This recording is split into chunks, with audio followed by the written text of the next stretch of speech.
جو کرنے والا ہے اس کو بھی بینیفٹ ہے، لیکن جب یہ بعد میں مسائل بتائے گئے اور قیامت تک جب اس کو لوگ سنتے اور بیان کرتے رہیں گے، سب کو اس کا بینیفٹ ہوگا۔ اس واقعے میں ہمارے لیے سیکھنے کی بہت ساری چیزیں ہیں، اور اس ظاہری کہانی کے پیچھے اصل کہانی کچھ اور تھی۔ بظاہر وہ عالم صاحب جو آرام کر رہے ہوتے ہیں، بیٹھے ہوئے ہوتے ہیں، بظاہر کوئی کام کاج نہیں کر رہے، عوام بعض اوقات ایسے علماء کے بارے میں بدگمانی کا بھی شکار ہو جاتے ہیں کہ یار یہ تو مطلب بیٹھے ہوئے ہیں، کیا کام کر رہے ہیں۔ انہیں نہیں پتہ کہ وہ عالم صاحب جو خاموش ہیں کن سوچوں میں گم ہیں، اللہ پاک کی یاد میں کس طرح سے مشغول ہیں۔ تو سب سے پہلا سبق تو یہ ہے کہ ہمیں کسی کے بارے میں ایسا گمان نہیں کرنا چاہیے۔ عوام کو تو علماء کے بارے میں ویسے ہی اس طرح کی سوچ کرنا نہایت برا ہے۔ دوسرا، اللہ تبارک و تعالی نے ان علماء کو، ان فقہا کو کیسا زبردست جذبہ عطا کیا ہے کہ رات رات بھر جاگ کر یہ امت کی خیر خواہی کے لیے مسائل میں غور و فکر کیا کرتے تھے۔ تو بظاہر کچھ اور تھا، لیکن کہانی کے پیچھے کہانی کچھ اور نکلی۔ تو اللہ پاک ہم سب کو علم دین حاصل کرنے اور لوگوں کے لیے کوشش کرنے کی توفیق عطا فرمائے، آمین بجاہ نبی الامین صلی اللہ تعالی علیہ وآلہ وسلم۔ تو انشاءاللہ ہمارا یہ سلسلہ جاری رہے گا۔ اس میں راشد بھائی کی طرف بڑھتے ہیں۔ راشد بھائی کیسے ہیں آپ؟ خیریت سے؟ الحمدللہ، ماشاءاللہ۔ جی، ہمارے ناظرین کے لیے آج کیا سٹوری لائے؟ جی، ایک حکایت بیان کی جاتی ہے۔ ایک شہر کا نام ہے اصفہان۔ جی، تو اس شہر کے بارے میں ہے کہ تقریباً 700 سال پہلے وہاں ایک مسجد تعمیر کی گئی۔ جب مسجد کی تعمیر کے مراحل جو تھے اختتام کی طرف تھے، اور فنیشنگ کا کام کچھ رہتا تھا، چھوٹے موٹے کام جو ہوتے ہیں اختتام پر عمارت کی تعمیر کی تزئین و آرائش کے لیے، وہ جاری تھے کہ اتنے میں ایک بزرگ خاتون، ایک بڑی عمر کی جو عورت تھی، وہ وہاں سے گزری اور انہوں نے ایک خدشے کا اظہار کیا اور کہا کہ یہ مسجد کا جو مینار ہے یہ تو ٹیڑھا ہے۔ اب جو مزدور جو کام کر رہے تھے وہ حیران تھے۔ اتنے میں وہاں جو ان کا بڑا ایک وہ ان کا گویا کہ نگران تھا، مستری تھا بڑا، جو یہ سب کچھ چیزیں واچ کر رہا تھا، گویا کہ اس وقت وہاں وہ ان کا انجینئر تھا۔ تو اس نے جب دیکھا کہ بڑھیا اس طرح کہہ رہی ہے اور بڑھیا کے کہنے پر وہ مزدور ہنس رہے ہیں، کیونکہ انہوں نے تو ٹیکنیکل اعتبار سے، اپنے اعتبار سے مینار بالکل پوری کی ہوئی، ہاں درست بنایا تھا، ان کے حساب سے بالکل ٹھیک تھا وہ۔ تو اس جو انجینئر تھا یا وہ مستری تھا، اس نے کہا کہ خاموش، ہنسو نہیں، بلکہ ایک مضبوط اور لمبی سی لکڑی لے کر آؤ اور چند مزدوروں کو لے کر آؤ۔ اچھا، چنانچہ اس کے حکم کی تعمیل ہوئی اور ایک لکڑی لائی گئی اور چند مزدور آئے۔ اب اس انجینئر نے کہا کہ اس لکڑی کو اس مینار کے ساتھ لگاؤ اور اس کو زور سے دھکا دو، پش کرو اس کو۔ اچھا، مزدور جو تھے وہ اس کے حکم کی گویا کہ تعمیل میں مصروف ہو گئے۔ اب اس دوران وہ جو انجینئر تھا، مستری تھا، وہ اس بڑھیا خاتون سے کہنے لگا کہ اب بتائیں مینار سیدھا ہو گیا اس دوران؟ اچھا، یعنی گفتگو میں اس کو مشغول رکھا۔ جی، یعنی وہ مزدور اپنا کام کر رہے ہیں اور یہ کہہ رہا ہے کہ دیکھیں سیدھا ہو گیا سیدھا۔ کچھ دیر کے بعد وہ ایک نفسیاتی طور پر ایک اثر ہوتا ہے، تو بڑھیا نے کہا اب مینار سیدھا ہو گیا ہے۔ اچھا، اس کو دعائیں دے کے چلی گئی۔ صحیح۔ اب جب وہ چلی گئی تو بعد میں ان مزدوروں نے اور جو لیبر وہاں موجود تھی، انہوں نے اس انجینئر سے، اس مستری سے کہا کہ کیا ایک لکڑی کے ذریعے اور اس طرح اس کو پش کرنے کے ذریعے کیا کسی ٹیڑھے مینار کو سیدھا کیا جا سکتا ہے؟ تو اس نے کہا کہ ٹیڑھے مینار کو سیدھا تو نہیں کیا جا سکتا، لیکن یہ ہے کہ ایک افواہ کو اور ایک فتنے کو گویا کہ ختم ضرور کیا جا سکتا ہے۔ پھر اس نے وضاحت کی کہ میں نے اس طرح جو مزدوروں کو بلانے کا حکم دیا اور یہ سب کچھ کیا، اس کے پیچھے پس منظر کیا ہے یا اس کے پیچھے حکمت کیا کار فرما ہے۔ تو اس نے کہا کہ اگر یہ بڑھیا آگے جاتی اور چند لوگوں سے اس کا ذکر کرتی اور اس خدشے کا اظہار کرتی کہ اس مسجد کا مینار ٹیڑھا ہے، تو اب یہ افواہ اس طرح پھیلتی کہ ہمیشہ کے لیے سب کی نظروں میں یہ ٹیڑھا ہی ہوتا۔ یعنی ایک نفسیاتی طور پر ایک چیز ذہن میں آ جاتی ہے کہ اس مینار کے بارے میں چونکہ یہ ایک خدشہ ظاہر کیا گیا ہے، لہٰذا یہ ٹیڑھا ہے۔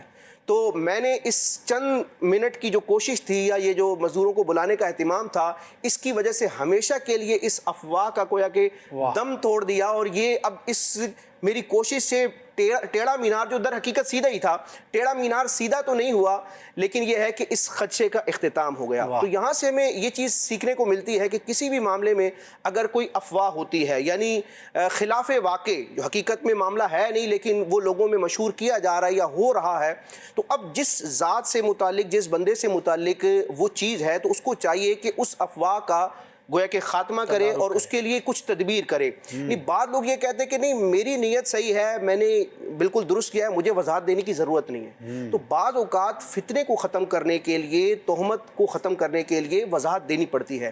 اور یہ بھی اس سے تاثر نہیں لینا چاہیے کہ جو بندہ اپنی بات کی یا اپنے کسی کام کی وضاحت دے رہا ہے تو معاذ اللہ وہ غلط تھا, رانگ تھا, تو اس کی وہ اصلاح کر رہا ہے. بعض اوقات اس طرح کی غلط فہمی کو دور کرنے کے لیے بھی وضاحت دینی پڑتی ہے. جیسے کہ ہم احادیث میں دیکھتے ہیں, نبی کریم علیہ الصلوۃ والسلام ایک مرتبہ مسجد میں اپنی ایک زوجہ محترمہ کے ساتھ موجود تھے, گفتگو فرما رہے تھے کہ اتنے میں دو مسلمانوں کا, صحابہ کرام کا وہاں سے گزر ہوا. جب انہوں نے نبی کریم علیہ الصلوۃ والسلام کو دیکھا تو وہ تیزی سے انہوں نے چلنا شروع کر دیا.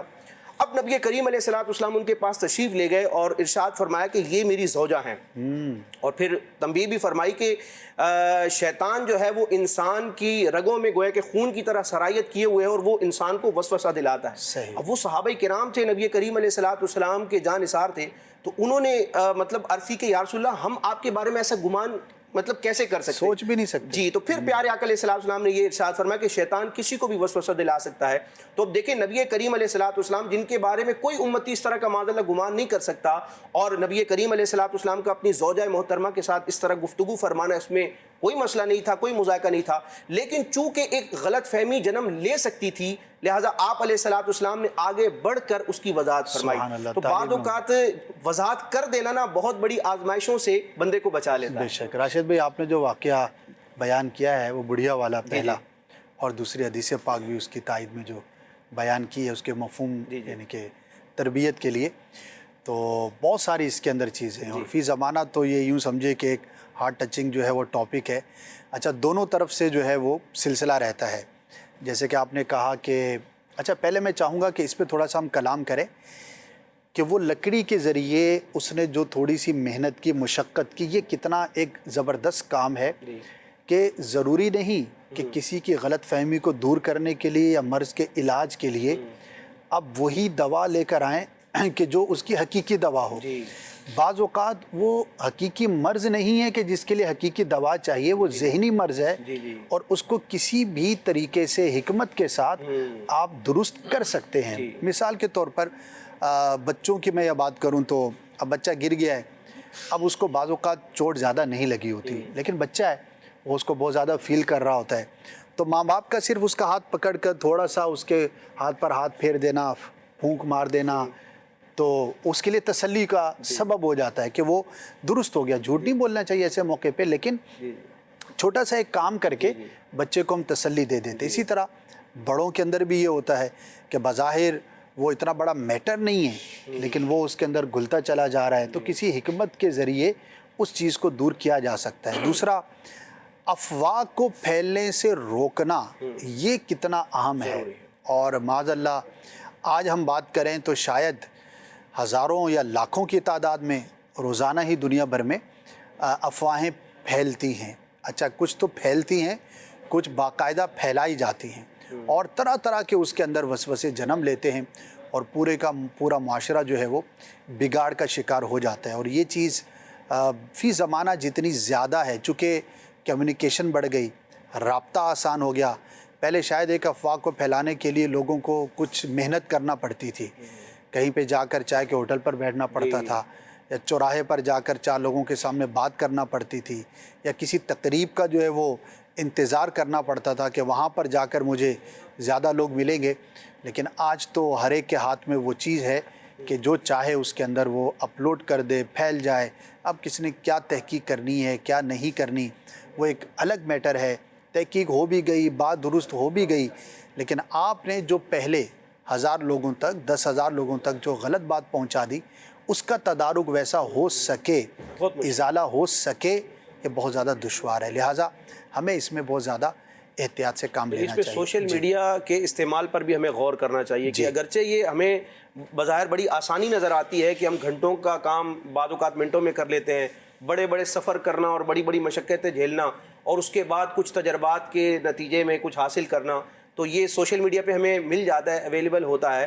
لیکن اس کے سائیڈ ایفیکٹس بھی ہیں. یعنی شرعی نقطہ نظر سے ہم دیکھیں تو کسی نے خدا نخواستہ کسی بھی مسلمان کے حوالے سے کوئی کمزور پوسٹ لگا دی, ایک جملہ ایک لفظ ہی لگا دیا, بعض اوقات پکچر ایسی بنا کے اس میں ایڈیٹنگ کر دی جاتی ہے کہ وہ سامنے والے کے لیے بڑی آزمائش والا معاملہ ہوتا ہے, یا چند اشاروں سے بعض اوقات پوسٹ شیئر کی جاتی ہے, لنک جوڑا جاتا ہے. اب آپ نے تو کسی کے توجہ دلانے پر یا خوف خدا آپ پر غالب ہوتا ہے, آپ نے رجوع کر لیا, توبہ کر لی, آپ نے اپنے اکاؤنٹ سے اس کو ڈیلیٹ کر بھی دیا, لیکن وہی بات ہے کہ وہ جو کمیونیکیشن سسٹم کے تحت وہ جو اتنا وائرل ہو گیا اور اتنے اس کا اثر گویا کہ پھیل گیا, اور لوگوں کے ذہن اس فلاں شخص کے لیے یا کسی بھی مسلمان کے لیے اگر متنفر ہو جاتے ہیں وہ ریورس نہیں ہو سکتا. جی 100% تو دیکھیں اس میں پاسبلٹی نہیں ہے. بہرحال اللہ پاک ہم سب کو محفوظ فرمائے. جی شاہ صاحب کیا سنا رہے ہیں؟ ایک بات تو پہلے ذہن میں آئی تھی جو راشد بھائی نے واقعہ سنایا اس سے ریلیٹ کرتی ہوئی, تو اس پہ بھی اسے کہتا آپ بھی تبصرہ فرما دیے گا. وہاں تو وہ خاتون تھی جو انہیں لگا یہ ٹیڑھا ہے, تو اس نے بس ایسے ہی کیا, ڈرامہ کہہ لیجیے ایک طریقے سے, کہ اس کو تسلی ہو گئی ہاں سیدھا ہے. اب ہمارے یہاں یہ کیا ہوتا ہے جو میرے ذہن میں آئی تھی کہ خواتین میں یہ مشہور زیادہ ہے, اب آپ باقی فرمائیے گا, کہ وہ کپڑے سلوا لیتی ہے درزی سے, اس کے بعد ان کو تسلی نہیں ہوتی کہ نہیں اس میں یہ صحیح نہیں ہے یہ صحیح نہیں ہے. وہ درزی کے پاس واپس لائیں گی تو درزی کیا کرتے ہیں بعض اوقات وہ اس سے لے کے رکھ لیں گے, اس کے بعد بولیں گے اچھا 2 دن بعد آؤ. اب 2 دن بعد آئے تو بولیں گے اچھا ابھی نہیں ہوا, 1 دن بعد, پھر 2 دن بعد وہ ویسے ہی پکڑا دیں گے. اس کے بعد وہ کہتے ہیں درزیوں کا کہنا ہے, وہ کہتی ہیں ہاں بالکل صحیح ہو گیا, لیکن انہوں نے کچھ بھی اس میں کیا نہیں ہوتا, بس انہیں 2 چکر لگا, نفسیاتی طور پر جو ہے وہ ان کو نفسیاتی طور پر وہ مطمئن کر دیتے ہیں. اب اس میں بہرحال یہ حکمت کیسی ہے اس پہ ذرا غور کر لیں گے. آپ نے جیسے فرمایا کہ جھوٹ تو نہیں آنا چاہیے, اس میں یہ ضرور دیکھنا ہوگا اگر وہ یہ کہتا ہے کہ میں نے اس کو ٹھیک کر دیا ہے یا آلٹریشن میں نے کر دی ہے, سائز اس کا میں نے دوبارہ ریچینج کر دیا ہے, تو ظاہر ہے کہ پھر جھوٹ ہو جائے گا جبکہ اس نے کچھ نہ کیا ہو. اور اگر کچھ کیا ہو تو پھر ظاہر ہے کہ وہ الگ بات ہو جائے گی. تو بہرحال عورتیں ہوں یا مرد ہوں, دونوں طرف ہی یہ معاملہ تو رہتا ہے. خود کو بچانا بھی چاہیے آدمی جو ہے. ہاں جی بالکل بچانا چاہیے, اور صرف یہ ان چند معاملات میں نہیں, بہت ساری چیزوں کے اندر یہ ہو رہا ہوتا ہے, اور نفسیاتی اثر جو ہے وہ بہرحال ہوتا ہے, اور اس سے بندہ بچ بھی نہیں سکتا. لیکن جھوٹ سے بچتے ہوئے اگر کوئی اچھی حکمت عملی اختیار کرتا ہے تو بالکل بہت اچھی بات ہے. ایک بڑا زبردست مولانا روم کی تو کیا بات ہے, مثنوی شریف میں بڑی حکمت آمیز آپ نے حکایات تحریر کی ہے. یہ بزرگوں کا طریقہ رہا, ہو سکتا ہے کسی کے ذہن میں آ رہا ہو کہ یہ کیوں کہانیاں کرا رہے ہیں ہمیں, تو یہ ہم کہانیاں نہیں کرا رہے بلکہ حکمت آمیز باتیں ہیں کہ جس میں کہانی کے پیچھے کہانی درس ہوتا ہے. مثنوی شریف میں امام سعدی شیرازی انہوں نے جو ہے وہ حکایات سعدی موجود ہیں, تو یہ حکایات کے پیچھے حکمتیں ہوتی ہیں. اور بڑا زبردست یہ واقعہ ملتا ہے کہ ایک شخص جو ہے وہ سو رہا تھا درخت کے نیچے, کوئی سیب کا درخت تھا, وہ سو رہا ہے, وہ ایک دم جو ہے اس کے سر پر کوئی شخص آیا اور اس نے اس کو اٹھایا اور کوڑے مارنا شروع کر دیے. اچھا, کوڑے مارے جائے اور بولے الٹی کر, کوڑے مارے جائے اور کہے نہیں کوڑے مارے اور پہ گلے سیب کھا, اس سیب لگا ہوا تھا درخت, بھائی میں کھا لوں گا, نہیں کھا, اس کو مارے جا رہا اور کھلا رہا ہے نا زبردستی, وہ کھائے جا رہا اور کھلا رہا, اور اسے بہت سارا جب کھا لیا پٹائی بھی لگ رہی ہے, کھانا بھی پڑ رہا ہے, کہا اب الٹی کر, الٹی کر, اور جب اس کو پھر مار کے زبردستی الٹی کرائی. اب جیسی اس نے الٹی کی تو اس کے پیٹ سے وہ سیب تو نکلے ہی نکلے, ساتھ میں ایک سانپ بھی نکلا. یا اللہ, چھوٹا سا کوئی سانپ تھا, وہ بھی باہر نکلا. جب ابھی تک تو وہ پٹ رہا تھا, اس سے یہی ہو رہا. پہلی کہانی تو بظاہر بڑی عجیب تھی, ہاں کہ میری مار پڑ سوئے ہوئے کو مار بھی رہا ہے, کھلا بھی رہا ہے, اور میں جب مار کے اٹھا کے اور زبردستی سیب کھلائے اور پھر مار کے الٹی کرائی ہے. اچھا پھر مجھے حکمت بھائی کیوں کھاؤں, وہ پوچھ بھی رہا ہے کیا ہوا, کیا کچھ بتا نہیں رہا, پیٹے جا رہا اور بولا کھا, اور پھر اس کے بعد پیٹ کے الٹی کرائی. تو پھر اس نے کہا یار یہ مجھے پہلے بتا دیتے بھائی, اٹھا کے بولتے, وہ منہ کھول کے سو رہا تھا, ہوتا ہے بعض لوگوں کی عادت, تو اس میں وہ چھوٹا سا کوئی سانپ ہوگا وہ گھس گیا. تو مجھے بتا دیتے. اب سوال یہ آتا ہے نا کہ بھائی مجھے اٹھاتے بتاتے, تمہارے منہ میں سے چلا گیا ہے سانپ, تو تم اب یہ کرو. کہا جب میں اگر تمہیں بتاتا نا, اس کے بعد نہ تم سیب کھاتے نہ الٹی, تم اس جانے فانی سے کوچ کر, کسی کو یہ پتا چلے کہ میرے پیٹ میں ایک سانپ ہے, زہریلی چیز چلی گئی ہے, تو ویسے اس کی ایسا دہشت کیفیت ہو جائے گی نفسیاتی طور پر کہ اب وہ تھوڑی زیادہ یہ کہ میں یہ کروں. تو کہا میں نے اس لیے تمہیں یہ پہلے نہیں بتایا کہ یہ میں تمہیں کیوں زبردستی کر رہا ہوں, کیونکہ پہلے بتاتا تو پھر اور طرف تمہاری توجہ ہرگز نہیں رہتی, بلکہ تم نفسیاتی طور پہ ایسے ہو جاتے کہ اب تو میں گیا اور پھر تم چلے ہی جاتے, لہٰذا تمہیں پہلے یہ سب کر لیا.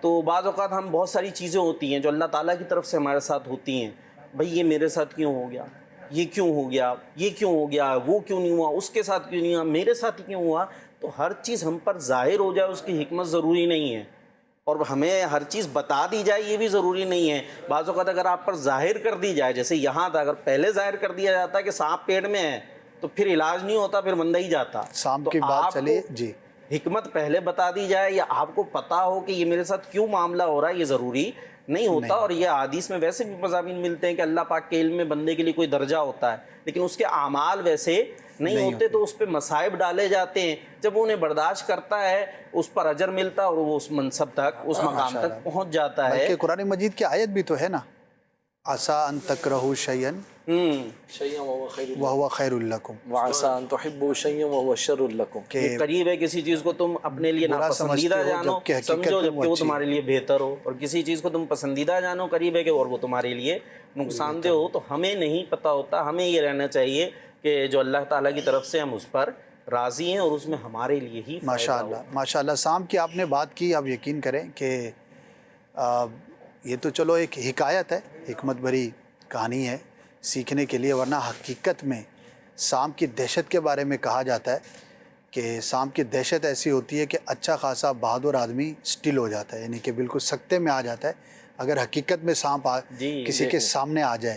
اگرچہ وہ اتنا زہریلا نہ بھی ہو, اتنا زیادہ وہ حملہ بھی کرنے والا نہ ہو, لیکن اس کی دہشت ایسی ہوتی ہے کہ بندہ وہاں پر سٹل ہو جاتا ہے. شیر کے بارے میں بھی یہی کہا جاتا ہے. تحقیق بھی میں نے پڑھی تھی, اب صحیح ہے یا کیا ہے, کہ وہ کوئی قیدی تھے موت کے, تو ان پر یہ کی تھی کہ آنکھ پہ پٹی باندھ دی اور انہیں یہ کہا گیا کہ تمہیں سانپ ڈسے گا, اور وہ ان کو کوئی چیز جو ہے وہ چبائی, جیسے پن چبائی, اور وہ واقعی مر گئے. اور بعد میں ان کے اندر سے زہر بھی آیا, جو ٹیسٹ کیا گیا اس کے, یعنی دماغ نے یہ چونکہ سوچا ہوا تھا کہ مجھے سانپ ہی کاٹے گا, تو گویا دماغ نے ہی, اس کے جسم نے ہی اپنے اندر وہ زہر بھی بنا دیا. بہرحال کتنا صحیح یا کتنا غلط, لیکن یہ کہ انسان پر جو ہیبت کی بات کی تو وہ ہوتا ہے, ہیبت بڑی طاری ہوتی ہے. کہتے ہیں سانپ کا ڈرا ہوا رسی سے بھی ڈرتا ہے, ہاں جی, سانپ کا ڈسا رسی سے. اور اس میں عام طور پر ایک چیز یہ بھی ہوتی ہے کہ اس کے بارے میں تحقیق یہ بھی ہے کہ جس طرح سمندر میں جو لوگ ڈوب کر ہلاک ہو جاتے ہیں, جو سانپ کے جو ڈسنے سے ہلاک ہو جاتے ہیں, تو اس کے بارے میں ایک تحقیق یہ بھی ہے کہ عام طور پر لوگ یہ پانی کی وجہ سے نہیں, یا سو کیا بولتے ہیں سانپ کے ڈسنے کی وجہ سے نہیں, بلکہ وہ جو خوف اور دہشت ان کے اوپر طاری ہوتا ہے, اس کے سبب جو ہے وہ ان کی موت جو ہے وہ واقع ہو جاتی ہے. پھانسیوں کے مجرموں کا بھی کہا گیا ہے, لٹک کے تو کم مرتے ہیں, اس سے پہلے ہی ان کی جو ہے نا ہارٹ کئیوں کی روح جو ہے وہ نکل جاتی ہے. بہرحال اللہ پاک حفاظت والا معاملہ فرمائے, اور کسی کے ساتھ حکمت کے ساتھ بھلائی کرنا یہ زیادہ مفید ہوتا ہے. بعض اوقات ہم کوشش کرتے ہیں اچھائی کرنے کی, لیکن حکمت کو چوک جاتے ہیں تو پھر وہ بجائے فائدہ ہونے کے نقصان ہو سکتا ہے. چلیں جی, مزے کی سٹوریز جو ہے وہ جاری ہیں, سنیں گے انشاءاللہ, مزید بھی گفتگو کو جاری رکھیں گے. آپ کچھ کہنا چاہ رہے ہیں؟ جی, ایک عرض کرنا چاہ رہا تھا, جیسے مثال کے طور پر بچے ہوتے ہیں, وہ کسی آزمائش میں کوئی بھی پرابلم ہوئی, تو اب ان کے جو پیرنٹس ہوتے ہیں, ٹیچرز وغیرہ ہوتے ہیں, وہ انہیں کچھ کہتے ہیں, کسی کام کی کرنے کا کہتے ہیں. بظاہر اس وقت بندہ ٹینشن میں ہوتا ہے, پرابلم میں ہوتا ہے, تو وہ اس چیز کو ایکسیپٹ نہیں کرتا کہ یہ میں بات کیوں کروں, یعنی وہ اس کی عقل اس وقت یہ کہہ رہی ہوتی ہے کہ یہ کام میرے لیے مفید نہیں ہے, یہ مزید مضر ہے. تو جو بڑے ہوتے ہیں, مشفق ہوتے ہیں, اور ہر انسان کی زندگی میں مخلص لوگ ہوتے ہیں. ماں باپ سے بڑھ کر تو کوئی مخلص نہیں ہوگا, ماں باپ ہیں, مخلص اساتذہ ہیں, بزرگ ہیں, خاندان کے بڑے ہیں, یا جہاں ہم معاشرے میں رہتے ہیں, سوسائٹی میں, انسان کو پتہ ہوتا ہے کہ فلاں بندہ میرے لیے ایک اچھا نرم گوشہ رکھتا ہے. تو ہماری آزمائش کے وقت, پرابلم کے وقت, اگر ہمیں کوئی بڑا کچھ کہہ رہا ہو, بظاہر ہمیں سمجھ نہ بھی آ رہا ہو, تو اطاعت کر لینی چاہیے کہ عین ممکن ہے اسی سے راہیں کھلیں. کیونکہ آج جس اسٹیج پر ہم ہیں, جس آزمائش کو, جس مسئلے کو ہم فیس کر رہے ہیں, تو وہ ہمارے بزرگ, ہمارے جو بڑے ہیں, وہ اپنی زندگی میں اس طرح کے کئی مشاہدات کر چکے ہیں, تو وہ بہتر جانتے ہیں. تو اس معاملے میں ضد نہیں کرنی چاہیے, بڑوں کی مان لینی چاہیے.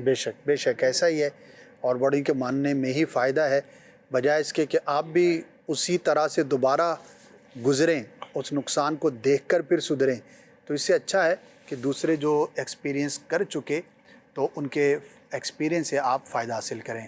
اب بڑھتے ہیں ایاز بھائی کی جانب, دیکھتے ہیں کہ آج ایاز بھائی کیا بیان کر رہے ہیں. اسد بھائی, میں سید صاحب کی بات سے ایک بات میرے ذہن میں آ رہی تھی, جو یہ گفتگو کے دوران انہوں نے فرمایا کہ کچھ کام ایسے ہوتے ہیں کہ ہمارے لیے آزمائش کا آنا، مصیبت کا آنا، وہ اللہ تعالیٰ کی طرف سے ایک بڑی، یوں سمجھیے کہ ایک رحم کا، کرم کا معاملہ ہوتا ہے۔ بس اوقات ہمیں بڑی مصیبت سے جو ہے وہ بچایا جا رہا ہوتا ہے۔ ایک ایسی ایک حکایت جو ہے وہ لکھی ہے کہ نوجوان جو ہے وہ کچھ آپس میں خوش گپیوں کے اندر مصروف تھے روڈ کے اوپر، تو اتنے میں جو ہے وہ اچانک سے ایک گاڑی ہے ایک نوجوان کو ہٹ کیا۔ اچھا، تو وہ نوجوان جو تھا اس کا ظاہر ہے کہ حادثہ ہو گیا، ایکسیڈنٹ ہو گیا، اسے فوراً جو ہے وہ ہاسپٹل لے جایا گیا، تو خون وغیرہ کے ٹیسٹ وغیرہ کیے گئے، فوراً اس کے لیے جو ہے وہ ڈاکٹروں نے آپریشن کا ڈیسائیڈ کیا۔ تو اس کے جب ایکس رے کیا گیا تو ڈاکٹر نے اس کے دیکھا کہ اس کے گردے میں جو ہے وہ انفیکشن ہوا ہے اور گردے سے خون جو ہے وہ رس رہا ہے۔ اچھا، تو ڈاکٹر نے جو ہے وہ فوری طور پر کہا کہ بھائی اس کو جو ہے وہ آپریشن کے لیے گردے کو نکالنا پڑے گا، ورنہ اس کے لیے یہ آزمائش کا سامنا ہو سکتا ہے۔ تو فوراً مشاورت سے اس کو جو ہے وہ آپریٹ کیا گیا اور اس کا گردہ جو ہے وہ نکال لیا گیا۔ جب اس کا گردہ نکال دیا گیا تو وہ ایکس رے وغیرہ لیبارٹری میں بھیجا گیا ٹیسٹ وغیرہ کے لیے۔ تو جب اس کا ٹیسٹ ہوا تو ڈاکٹر نے اس کی رپورٹ جب چیک کی تو رپورٹ چیک کرنے کے بعد ڈاکٹر جو ہے وہ پیشنٹ کے پاس آیا، اچھا، اور اس نوجوان سے گفتگو کرتے ہوئے ڈاکٹر نے کہا کہ تم نے کبھی قضاء اور قدر کے بارے میں سنا ہے یا نہیں؟ تو نوجوان نے کہا تقدیر کے بارے ہاں، تقدیر کے بارے میں۔ تو اس نے کہا جی سنا تو ہے اس کے بارے میں۔ تو ڈاکٹر کہنے لگا کہ میں نے بھی قضاء اور قدر ان تقدیر کے بارے میں سنا تھا، لیکن آج جو ہے وہ آنکھوں سے اس کا مشاہدہ ہو گیا۔ اچھا، وہ کیا؟ کہا وہ کیسے؟ کہا بات دراصل یہ ہے کہ دیکھو اللہ تبارک و تعالیٰ نے تمہارے لیے ایسا بندوبست کیا کہ تمہارے جو ہے وہ گردے کے اندر کینسر جو ہے وہ کیا نام ہے شروع ہو چکا تھا، سٹارٹ ہو چکا تھا، اور یہ ایسی سٹیج پر تھا کہ یہ جب سٹارٹ ہوتا ہے تو یہ ایک یوں سمجھے کہ اینڈ پہ جب پہنچتا ہے جب جا کر یہ عام طور پر ڈائگنوز ہوتا ہے۔ لیکن اللہ تبارک و تعالیٰ نے تمہارے لیے ایسا سبب بنایا کہ تمہارا حادثہ ہوا، گاڑی نے تمہیں ہٹ کیا اور اس جگہ پر ہی لگا آ کر جہاں پر تمہارا گردہ تھا، وہی جگہ انفیکشن کیا اور گردے کو ہمیں نکالنا پڑا۔ اس کے نکالنے کا فائدہ یہ ہو کہ معمولی کینسر اس کے اندر تھا جو کہ ڈائگنوز ہو گیا، اللہ تبارک و تعالیٰ نے تمہیں ایک بڑی آفت سے جو ہے وہ محفوظ فرما دیا، زندگی چلی جاتی ہے، ورنہ زندگی میں جو ہے وہ تمہاری جو ہے وہ جان چلی جاتی، وہ کینسر پورے بدن کے اندر پھیل سکتا تھا اور تمہاری یہ جان جانے کا سبب بن سکتا تھا۔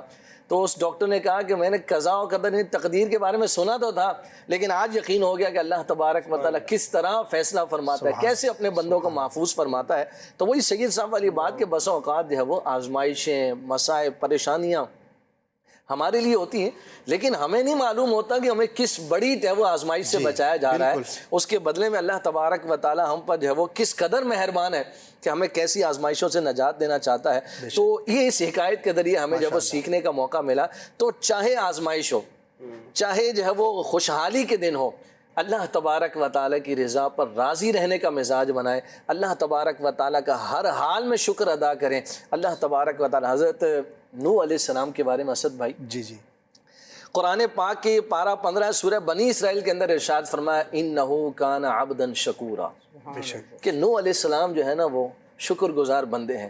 مفسرین فرماتے ہیں آپ کوئی کام بھی کرتے نا، کوئی ایکٹیویٹی بھی کرتے، کچھ زبان سے ادا کرتے جو نا یا بدن سے کوئی ایکٹیویٹی کرتے، آپ اس کے ساتھ متصل الحمدللہ کہا کرتے ہیں، الحمدللہ کہا کرتے ہیں۔ تو اللہ تعالیٰ کو آپ کی یہ ادا اتنی پسند آئی کہ اللہ پاک نے فرمایا انہو کان عبدا شکورا، نوح علیہ السلام جو ہے نا بڑے ہی شکر گزار بندے ہیں۔ سبحان اللہ، حالانکہ اللہ کے جو نبی ہیں بھائی وہ سبھی شکر گزار ہوتے ہیں، وہ سبھی اطاعت گزار و فرما بردار ہوتے ہیں، لیکن ایک کمال کا انداز دیکھیے نوح علیہ السلام کا کتنا خوبصورت انداز ہے کہ کوئی بھی بات ہوتی ہے تو اللہ تبارک و تعالیٰ کا شکر ادا کرتے ہیں، الحمدللہ الحمدللہ کہتے ہیں۔ ماشاءاللہ۔ یہاں پر جی میں یہاں پر ایک بات ایڈ کرنا چاہوں گا کہ اب جیسے 2 واقعات ہم نے سنے کہ جس میں بظاہر ایک آزمائش آئی اور جب اس کے بعد دیکھا گیا تو اصل میں کسی تکلیف کو دور کرنے کے لیے تھی۔ اچھا، اب یہ ضروری نہیں ہے کہ ہمارے سامنے اس حکمت کا اظہار بھی ہو جائے زندگی کے اندر۔ ہو سکتا ہے کوئی ایسا ایکسیڈنٹ ہوا، کوئی ایسی آزمائش ہوئی یا مشکل آئی کہ زندگی بھر ہمیں نہیں پتہ لگا کہ اس چیز کے اگینسٹ میں مجھے کیا ملا، جیسے ان واقعات کے اندر تو ظاہر ہو گیا، لیکن یہاں پر بھی ایک مسلمان ہونے کے ناطے، ایمان والا ہونے کے ناطے ہمیں یہ کم از کم ذہن ضرور بنانا ہے کہ اگر بالفرض ہمارے سامنے اس کا نتیجہ ظاہر نہ ہوا، ہو سکتا ہے اللہ پاک نے اس کی وجہ سے میرے گناہوں کو معاف کیا ہو، اور ہو سکتا ہے کہ اس کے نتیجے میں دنیا میں تو مجھے کوئی ایسا انعام نظر نہ آئے، لیکن آخرت میں اللہ پاک مجھے اس شکر پر اور صبر پر اجر عطا فرمائے گا، اور وہ جو اجر ہوگا وہ دنیا کی بڑی سے بڑی نعمت سے بھی بہت بڑھ کر ہوگا۔ تو یہ ساری تربیت کی باتیں، سارے سٹیپس جو ہیں بزرگوں نے بیان کیے ہیں، اور بڑا ایک خوبصورت انداز ہوتا ہے۔ جیسے اب یہ ایک دو واقعات سنے، ایک ذہن میں سوال پیدا ہوا، تو بزرگوں نے اپنے جو خاص طور پر جو تصوف پر لکھی گئی کتابیں، تو اس میں یوں ہی سٹیپس لکھے ہوتے ہیں کہ اگر ایسا ہو تو یہ ذہن بنانا چاہیے، اس کے بعد بھی ایسا ہو تو پھر یہ ذہن بنانا چاہیے، یعنی کہ ایک ممکنہ جو ذہن کے اندر سوالات ہوتے ہیں، تو ہمارے اسلاف نے، ہمارے بزرگوں نے ان سب کے جوابات کو یوں تحریر کیا ہوا ہے۔ بات ہے علم کی، سمجھنے کی۔ یہی جو آپ ارشاد فرما رہے ہیں صوفیاء نے، صوفیاء کی سوچ کتنی خوبصورت ہے۔ دیکھیں انبیاء کرام کی جو صفات بیان کی گئی، یا رب تبارک و تعالیٰ کو جو اپنے بندے کی صفات اچھی لگتی ہیں، ان میں دو صفات نمایاں ہیں، صبر اور شکر۔ بندے کا صابر ہونا اور شاکر ہونا۔ تو شاکر کب ہوتا ہے؟ نارملی یہ ہوتا ہے کہ جب کوئی نعمت ملتی ہے، آسانی اور آسائش اور خوشی ملتی ہے، تو وہ مقام شکر ہوتا ہے اور بندہ شاکر بنتا ہے۔ تو رب تبارک و تعالیٰ کی بارگاہ میں جیسے شاکر بندے کا مرتبہ اور مقام ہے، اسی طرح صابر کا بھی ہے۔ تو صابر جو ہے یعنی صبر کرنے والا ہے، تو اس میں مختلف صبر کی اقسام بنتی ہیں، لیکن صابرین کی اگر فہرست دیکھیں، انبیاء کرام میں بھی آپ دیکھیں، اولیاء کرام میں دیکھیں، تو دنیاوی اعتبار سے بظاہر ان پر آزمائشیں آئیں، ان پر انہوں نے اپنے نفس پر صبر کیا، رب کی رضا فیصلے پر راضی رہے، تو ان کو صابرین کا درجہ عطا کیا گیا۔ تو سب سے پہلے اگر کوئی بھی آزمائش آتی ہے تو بندے کو اس آزمائش کو یا اس مصیبت کو اپنے لیے نعمت بنانا چاہیے، اس طور پر کہ اس مصیبت آزمائش پر صبر کرنا چاہیے کہ یہ مصیبت آئی ہے گویا مجھے رب کی بارگاہ میں صابر ہونے کا درجہ عطا کرنے کے لیے۔ پھر صوفیاء بڑی خوبصورت بات ذکر کرتے ہیں کہ کوئی بھی مصیبت آتی ہے تو ہر مصیبت در حقیقت بندے کے حق میں نعمت ہے۔ کس طرح کہ بندے کو یہ غور کرنا چاہیے کہ یہ جو مصیبت آئی ہے، جسمانی اعتبار سے ہے، مالی اعتبار سے ہے، کاروبار کے اعتبار سے ہے، کسی بھی حوالے سے آزمائش آ سکتی ہے، بندہ یہ تصور کرے کہ میرا رب تبارک و تعالیٰ جو ہر ممکن پر قادر ہے، ہر چاہنے پر قادر ہے، میرا رب چاہتا تو اس سے بڑی مصیبت میں مجھے مبتلا کر سکتا تھا۔ یعنی خدا نہ خواستہ اگر کوئی جسم کا عضو زخمی ہو گیا، تلف ہو گیا، تو یہ بھی تو ممکن تھا کہ حادثے میں جان چلی جاتی۔ تو بندے کو یہاں بھی شکر کرنا چاہیے اس طور پر کہ یہ جو آزمائش آئی ہے، میرا رب اس سے بڑی مصیبت اور آزمائش دینے پر قادر تھا، لیکن اس نے مجھے بڑی آزمائش سے محفوظ رکھا۔ پھر دنیاوی اعتبار سے، جسمانی اور مالی اعتبار سے اگر کوئی آزمائش آتی ہے تو یہاں بھی مقام شکر اس طور پر ہے کہ بندہ رب کا شکر کرے کہ اگرچہ جسم کے اعتبار سے، مال کے اعتبار سے، دنیا کے اعتبار سے آزمائش آئی ہے، میرا رب چاہتا تو یہ دین کے معاملے میں بھی میرے لیے آزمائش ہو سکتی تھی۔ میرا عقیدہ سلامت ہے، میرے نظریات قائم ہیں، رب تبارک و تعالیٰ سے، اس کے محبوب علیہ الصلوۃ والسلام سے جو میرا نظریاتی طور پر ایک تعلق ہے اور ایک اللہ رسول کی گویا کہ معرفت ہے، اس میں کوئی کمی نہیں آئی۔ ورنہ بعض اوقات بندہ لکھ پتی ہوتا ہے، دنیا کی ساری نعمتیں، لیکن رب کے بارے میں بدعقیدہ ہے بندہ، معاذ اللہ نبی کریم علیہ السلام کے حوالے سے وہ کوئی ایسی کمزور بات اپنے دل میں پاتا ہے، تو اس کی ظاہری یہ دنیاوی نعمتوں کا کیا فائدہ، وہ گویا کہ اس کے لیے وبال ہے۔ تو بندے کو یہ شکر کرنا چاہیے کہ رب تبارک و تعالیٰ نے دین کے معاملے میں مجھے مصیبت میں مبتلا نہیں۔ ماشاءاللہ، اس کو تو بہت ہی میں چاہوں گا تھوڑا اور اس پہ کلام کریں کہ پراؤڈ ٹو بی اے مسلم، یعنی کہ ہمیں یہ فیلنگ ہونی چاہیے، اس بات پر فخر ہونا چاہیے۔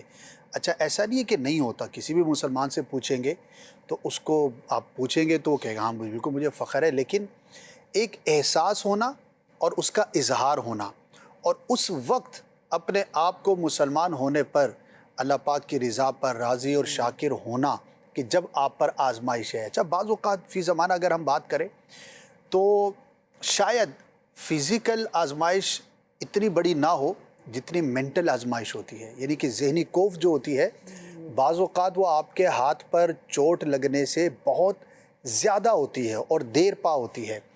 تو ہم مسلمان ہیں، الحمدللہ ہم مسلمان ہیں، اور اس اسلام پر اور مسلمان ہونے پر بار بار اللہ کا شکر ادا کرنا چاہیے، یعنی کہ اس پہلو کو ذہن میں لا کر شکر ادا کیا۔ کبھی ایسا ہوا؟ سوال ہے آپ سے، ہر ایک اپنے آپ سے سوال کرے، تو اگر نہیں ہے تو کرنا چاہیے۔ یا اللہ تیرا شکر ہے کہ تو نے مجھے مسلمان پیدا کیا، یا اللہ تیرا شکر ہے کہ تو نے مجھے ایمان کی دولت سے مالا مال فرمایا، یا اللہ مجھے ایمان پر استقامت عطا فرمانا۔ تو بعض اوقات نعمت ہوتی ہے، بندہ اس سے لذت حاصل نہیں کر رہا ہوتا کیونکہ وہ فیلنگز اور اٹیچمنٹ اس کے ساتھ نہیں ہوتی، اور جب بندہ اس کا احساس اپنے دل و دماغ میں لاتا ہے تو اس نعمت کی جو لذت ہے وہ بڑھ جاتی ہے. اور دنیا میں سب سے بڑی جو نعمت ہے وہ ایمان کی دولت ہے. اور واقعی اس کو ایکنالج کرتا ہے ہر مسلمان. آپ کسی بھی کمزور سے کمزور، غریب سے غریب بھی مسلمان سے کہیں کہ بھائی یہ 1 کروڑ روپیہ لے لے، ایمان سے پھر جا، نہیں پھرے گا. آپ 10 کروڑ دیں گے تب بھی نہیں پھرے گا. آپ اس کی جان لے لیں گے تب بھی نہیں پھرے گا. اس کے نزدیک ایمان کی جو دولت ہے وہ بڑھ کر ہے سب سے. تو ایک یہ بھی پہلو ہے. دوسرا ایک پہلو یہ بھی ہے کہ جب ہم مسلمان ہیں، ہم مومن ہیں اللہ پاک کے کرم سے، تو اسلام کے جتنے احکامات ہیں ان سب پر عمل کرنے میں اور ان کو ماننے میں ہمیں پراؤڈ فیل ہونا چاہیے. خواہ وہ ہمارا لباس ہو، خواہ وہ ہمارے رسم و رواج ہوں، خواہ وہ ہماری معاشرت ہو، ہمارا سوشل جو نیٹ ورک ہے وہ ہو، ہماری گفتگو ہو، ہمارا کھانا پینا ہو. جو بھی ایک اسلامی اقدار آپ کہیں، سنتیں کہیں، لائف سٹائل کہیں، ہمارا آپس میں انٹریکشن کہیں، ملنا جلنا کہیں، ہمارا ظاہر کہیں، باطن کہیں، گفتگو کریں، سر سے لے کر پاؤں تک ہمارا سراپا کہیں، جو بھی چیز شریعت مطہرہ نے انڈوز کی ہے، چونکہ وہ ایز اے مسلم میں نے اڈاپٹ کی ہے، تو مجھے اس پر فخر ہونا چاہیے. آپ یقین کریں اگر یہ احساس ہمارے دلوں میں ہوگا تو ہم بہت سارے وسوسوں سے دور رہیں گے، ایک اطمینان قلب نصیب ہوگا، اور اللہ پاک کی رحمت سے ہمیں بہت کچھ حاصل کرنے کا مزید موقع نصیب ہوگا. راشد بھائی گفتگو فرما رہے تھے اور آپ نے بھی جو فرمایا اس سے متصل، اس سے متعلق ایک بات میرے ذہن میں آئی. کافی پہلے مجدد الف ثانی علیہ رحمہ کے حوالے سے پڑھا تھا، اور وہ قید میں بھی رہے تھے اور دین کے حوالے سے. تو ان کے خطوط جو ہیں اس میں سے میں نے پڑھا کہ جو ظاہر ہے آپ کے مریدین چاہنے والے، انہوں نے بڑے اس کا اظہار کیا کہ آپ قید میں ہیں اور اس طرح کا معاملہ ہے آپ کے ساتھ. تو راشد بھائی گفتگو کر رہے تھے کہ صوفیہ تو یہ درس دیتے کہ آپ جس کیفیت میں ہیں یا آزمائش میں ہیں اس کے اندر بھی جو ہے آپ اچھائی کا پہلو ذہن کے اندر لے آئیں. تو وہ جو بڑا کمال کی انہوں نے بات لکھی، اور وہ مقام انہی کا اللہ ان کا کوئی حصہ کوئی ذرہ ہمیں بھی عطا فرمائے. وہ تو فرماتے ہیں کہ اس قید میں تو عجیب لذت ہے. کیسے لذت ہے؟ کہ اس لیے کہ جب میں آزاد ہوں تو اس میں جو بھی میں کام کروں گا اس میں میرے نفس کا بھی حصہ ہے کہ میں اپنی مرضی سے سب کچھ کر سکتا ہوں. جبکہ یہاں میں قید ہوں تو یہاں گویا مجھے بندگی کا ایک احساس زیادہ ہو رہا ہے کہ یہاں میری مرضی نہیں چلے گی، یہاں جو قانون ہے جو ہوگا وہ کرنا ہوگا. تو یہاں تو میں اپنے گویا نفس کے اس سے آزاد ہو گیا، اور مجھے یہ احساس مزید پیدا ہو رہا ہے کہ، اور یہ آزمائش بھی اللہ کی طرف سے. تو گویا میں ہر وقت گویا اس کی بندگی، مطلب بڑی بات کہ آج کوئی بیجا قید ہو جائے تو وہ اندر بیٹھ کے کیسا اپنے آپ کو مظلوم اور احساس کمتری اور کیا کیا پیدا ہوتا رہتا ہوگا، یار یہ کیا ہو گیا. جبکہ اسلام کے لیے ہو اور تو اس یہاں پر تو پراؤڈ اسلام ہونا کے لیے، اور اس چاہیے. میں ان کی کیفیت کیا ہے کہ یہ تو بڑے عجیب لذت ہے اس کے اندر، تو کہ یہاں تو میرا نفس کے مطابق میں کچھ کر ہی نہیں سکتا، یہاں تو میں. جی امام احمد بن حنبل رحمۃ اللہ تعالی علیہ جب آپ کو قید کیا گیا، اور آپ کو قید کسی ذاتی مقصد کے لیے نہیں تھا بلکہ بادشاہ وقت کا ایک غلط عقیدہ تھا، اور وہ غلط عقیدہ امپوز کرنا چاہتا تھا کہ آپ اس کے مطابق بات کریں، جبکہ وہ شریعت کے مطابق نہیں تھی. تو آپ کو قید میں ڈال دیا گیا، کوڑے مارے جاتے، اور اتنا شدید ظلم تھا کہ کوڑا مارنے والا ہر تھوڑی دیر کے بعد چینج کیا جاتا تھا کہ 10-20 کوڑے مار کر اس کی طاقت میں کمی ہو جائے گی تو نیا شخص لاؤ، فریش آدمی لاؤ تاکہ آپ کو اور بھی کوڑے مارے جائیں. بہرحال آپ نے اس پہ صبر کیا. جب آپ آزاد ہوئے اور سلطنت تبدیل ہوئی، آپ کو اعزاز و اکرام سے نوازا گیا، اور اس نے جو بھی نیا آنے والا تھا، حالات بالکل تبدیل ہو گئے. تو کسی نے آ کر کہا کہ حضور جس نے آپ کو مارا تھا، جو سزا دی تھی، تو اس کے بارے میں آپ کیا کہتے ہیں؟ آپ کے دل میں کوئی بات ہے، نہیں ہے؟ معاف فرما دے. تو آپ نے ایک بڑا تاریخی جملہ ارشاد فرمایا، اور واقعی بڑوں کی بڑی باتیں ہیں. ہم تو بات کر سکتے ہیں، اللہ پاک ہمیں آزمائش سے محفوظ فرمائے، لیکن ان کی برکتوں سے ہم حصہ تو پانے کی دعا کر سکتے ہیں. تو آپ نے اتنا زبردست جملہ ارشاد فرمایا کہ کوڑا مارنے والا کوڑا مار کر ابھی فارغ نہیں ہوتا تھا کہ میں اس کو دل سے رب کی رضا کے لیے معاف کر دیا کرتا تھا. یعنی کہ اتنا بڑا جگر، اتنی بڑی راہ خدا میں مصیبت پر اتنا زبردست صبر اور اتنا شکر کا جذبہ کہ اس حال میں بھی اللہ تبارک و تعالیٰ کی رضا پر راضی رہے، اور مخلوق خدا کے ساتھ آپ کا تعلق جو ہے وہ کیسا شاندار تھا. یہاں پر ایک چیز میں یاد کرنا چاہوں گا. جی بالکل. کہ ایمان کی امپورٹنس، اور اس کے اوپر آپ نے فرمایا، اور بڑا خوبصورت آپ نے جملہ فرمایا کہ ہمیں مسلمان ہونے پر بھی فخر ہونا چاہیے. بے شک. اور یہ سب سے زیادہ ہمارے لیے اہمیت کا حامل ہے اسد بھائی کہ گھر کی دہلیز پر ہمیں دولت ایمان ملی ہے، آنکھ کھولی ہے ہم نے، تو مسلمان گھرانے میں آنکھ کھولی ہے. ہمیں والدین، ہمیں ایسا معاشرہ، ہمیں ایسے افراد ملے کہ الحمدللہ ہم مسلمان ہیں، ورنہ دین اسلام کی خاطر لوگوں نے کیسی قربانیاں دی ہیں. جی. حضرت صعصعہ رضی اللہ عنہ کا واقعہ مجھے اسد بھائی یاد آ رہا تھا. جی جی. آپ فرماتے ہیں میں ایک سفر میں تھا کہ میری اونٹنیاں گم ہو گئیں. تو میں ان کی تلاش میں مصروف تھا کہ تلاش کرتے کرتے رات ہو گئی. فرماتے ہیں کہ جب رات ہوگی تو مجھے دور سے ایک جو ہے وہ روشنی نظر آئی. تو فرماتے ہیں کہ میں اس کی طرف جو ہے وہ چل پڑا. اس وقت کہتے ہیں میں اسلام میں نے قبول نہیں کیا تھا. تو کہتے ہیں کہ میں اس روشنی کی طرف چل پڑا تو مجھے وہ ایک جھگی، ایک گھر جیسا مجھے لگا. کہتے ہیں وہاں میں جب اس گھر میں داخل ہوا تو میں نے دیکھا ایک بزرگ جو ہے وہ اس میں موجود ہیں. تو میں نے ان سے اپنی اونٹنیوں کا تقاضا کیا، پوچھا کہ میری اس طرح اونٹنیاں گم ہو گئیں. اس نے کہا ہاں وہ تمہاری اونٹنیاں جو ہے وہ ہمارے پاس ہی ہیں. اچھا. تو کہتے ہیں کہ میں نے ان سے تقاضا کیا، اتنے میں مجھے گھر میں جیسے رونے کی آواز آئی. بچے کی ولادت کے وقت جو آواز ہوتی اس طرح کا آواز کا سلسلہ ہوا. تو کہتے ہیں اس بوڑھے نے پوچھا کہ کس کی ولادت ہوئی ہے؟ تو اس کو بتایا گیا کہ جو ہے وہ بچی پیدا ہوئی ہے. صحیح. تو اس نے کہا کہ پھر تو میں اس کو جو ہے وہ زندہ درگور کر دوں گا. استغفر اللہ. تو حضرت صعصعہ کہتے ہیں کہ جب میں نے یہ بات سنی تو میں نے اس سے کہا خدا کے لیے ایسا مت کرو، تم ایسا کرو کہ جو میری 2 اونٹنیاں ہیں وہ بھی تم رکھ لو، اچھا، اور جو میں تیسری اونٹنی پر سوار ہو کر آیا وہ بھی تمہیں دیتا ہوں، اللہ. لیکن خدا را اس بچی کو زندہ درگور جو ہے وہ نہ کرو. کہتے ہیں قدرتی میرے دل میں اللہ تبارک نے رحم ڈال دیا، رحم کے جذبہ میرے دل کے اندر آ گیا. اور میں نے اس بوڑھے سے کہا کہ ایسا نہ کرو، اس بچی کو زندہ درگور، اس بچی کو میرے حوالے کرو اور تم یہ 3 اونٹنیاں جو ہے وہ لے لو. تو 3 اونٹنیاں اس کو دے کر بوڑھا اس بات پر راضی ہو گیا. وہ کہتے ہیں کہ میں اس بچی کو لے آیا. اس کے بعد وہ کہتے ہیں کہ میں اسی طرح مختلف اسفار میں، سفروں میں رہتا، اور جہاں کہیں میں ایسا واقعہ دیکھتا میں جو ہے وہ اونٹنیاں دے کر، مال دے کر جو ہے وہ ان بچیوں کو لے لیتا اور ان کو میں نے محفوظ کر دیتا، یعنی بچا لیتا ان کی جان.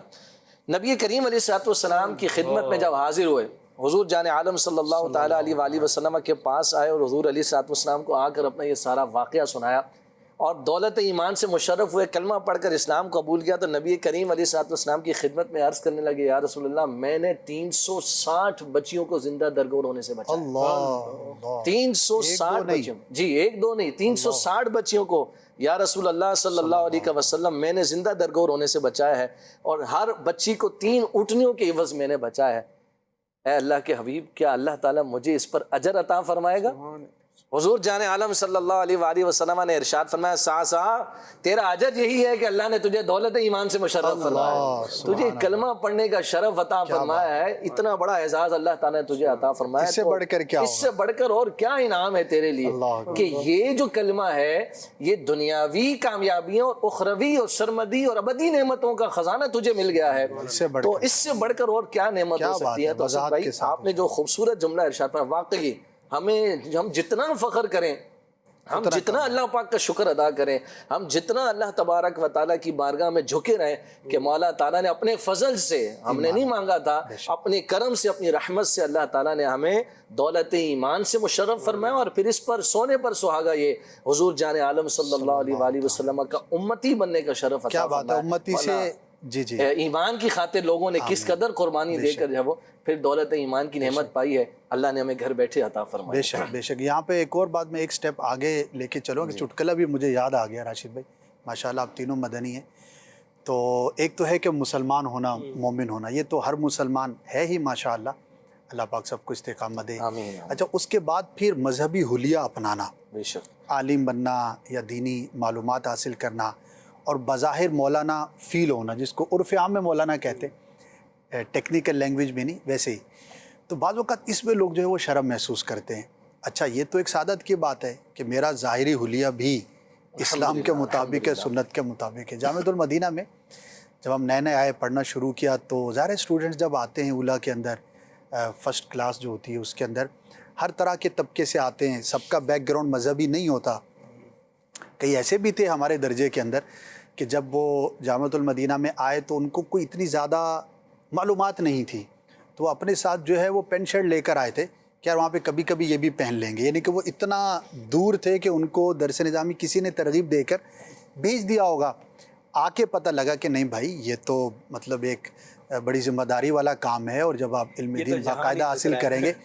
اچھا، اب اس میں جو بات بتانا چاہ رہا ہوں، تو وہ کچھ نئے اسٹوڈنٹس ہوتے ہیں تو امامہ باندھنے میں ان کو تھوڑا سا فیل ہوتا تھا، وہ ٹوپی میں گھومتے تھے، بعض اوقات ایسا بھی کہ وہ کہیں باہر گئے تو ننگے سر چلے گئے، یعنی کہ مولانا دکھنے میں تھوڑا سا تذبذب کا شکار. تو ہمارے ایک استاد صاحب تھے، کمال ہے، انہوں نے ماشاءاللہ ایک پورا پیریڈ لیا اور فرمایا کہ آج میں آپ کو یہ سکھاؤں گا کہ پراؤڈ ٹو بی مولانا، آپ اپنے آپ کو ایکسیپٹ کرائیں کہ میں مولانا ہوں. اچھا، پھر انہوں نے تکرار کروائی کہ بولو میں مولانا ہوں، میں اس بات کو ایکسیپٹ کرتا ہوں. بولا یہ جو تم لوگ آگے پیچھے تھوڑا ہو جاتے ہو نا کہ بھئی امامہ یہاں باندھنا ہے یہاں نہیں باندھنا، اس کے پیچھے کیا ہے؟ بھئی امامت تو ایک فخر ہونا چاہیے نا کہ میرا لباس بظاہر جو وہ مذہبی ہے، تو آپ کہیں پر بھی ہیں تو مذہبی حلیے میں ہونا چاہیے. تو یہ جو آپ ڈنڈی مارتے ہو تو اس کے پیچھے یہ ہے کہ آپ کے دل کے اندر وہ ایکسیپٹنس نہیں ہے اس چیز کی. تو پورا پیریڈ انہوں نے لگایا اور بڑی اچھی تربیت کی، خوش مزاجی کے انداز میں، پھر بلوایا کہ بولو میں مولانا ہوں، بولو میں مولانا ہوں، ایکسیپٹ کرو کہ میں ایسا ہی ہوں اور اس پر فخر کرو پازیٹیو وے کے اندر. تو اس سے الحمدللہ ذہن سازی ہوتی ہے. تو ہم مسلمان ہیں اور ہمارے اسلام کی جو بھی بات ہے اگر میں اس پر عمل کرتا ہوں، وہ کسی بھی تعلق سے ہو، تو مجھے اس پر جو ہے وہ فخر ہونا چاہیے اور اس بات کو انجوائے کرنا چاہیے، اس کو احساس کو اپنے دل میں بیدار کرنا چاہیے. بات تو بہت ہے ایمان اور اسلام پر کی جائے تو بہت زیادہ وقت گزر سکتا ہے، لیکن اور بھی کئی واقعات ہیں. لیکن آپ سے ہم نے کالز کا بھی کہا تھا تو ایک کال کو شامل کرتے ہیں. جی ماشاءاللہ سے کہانی کے پیچھے سلسلہ بہت پیارا چل رہا ہے. راشد بھائی، آپ سے میرا یہ سوال ہے، جو عذاب کہف کا واقعہ پیش آیا تھا تو اس کے پیچھے کہانی کا واقعہ کیا ہے؟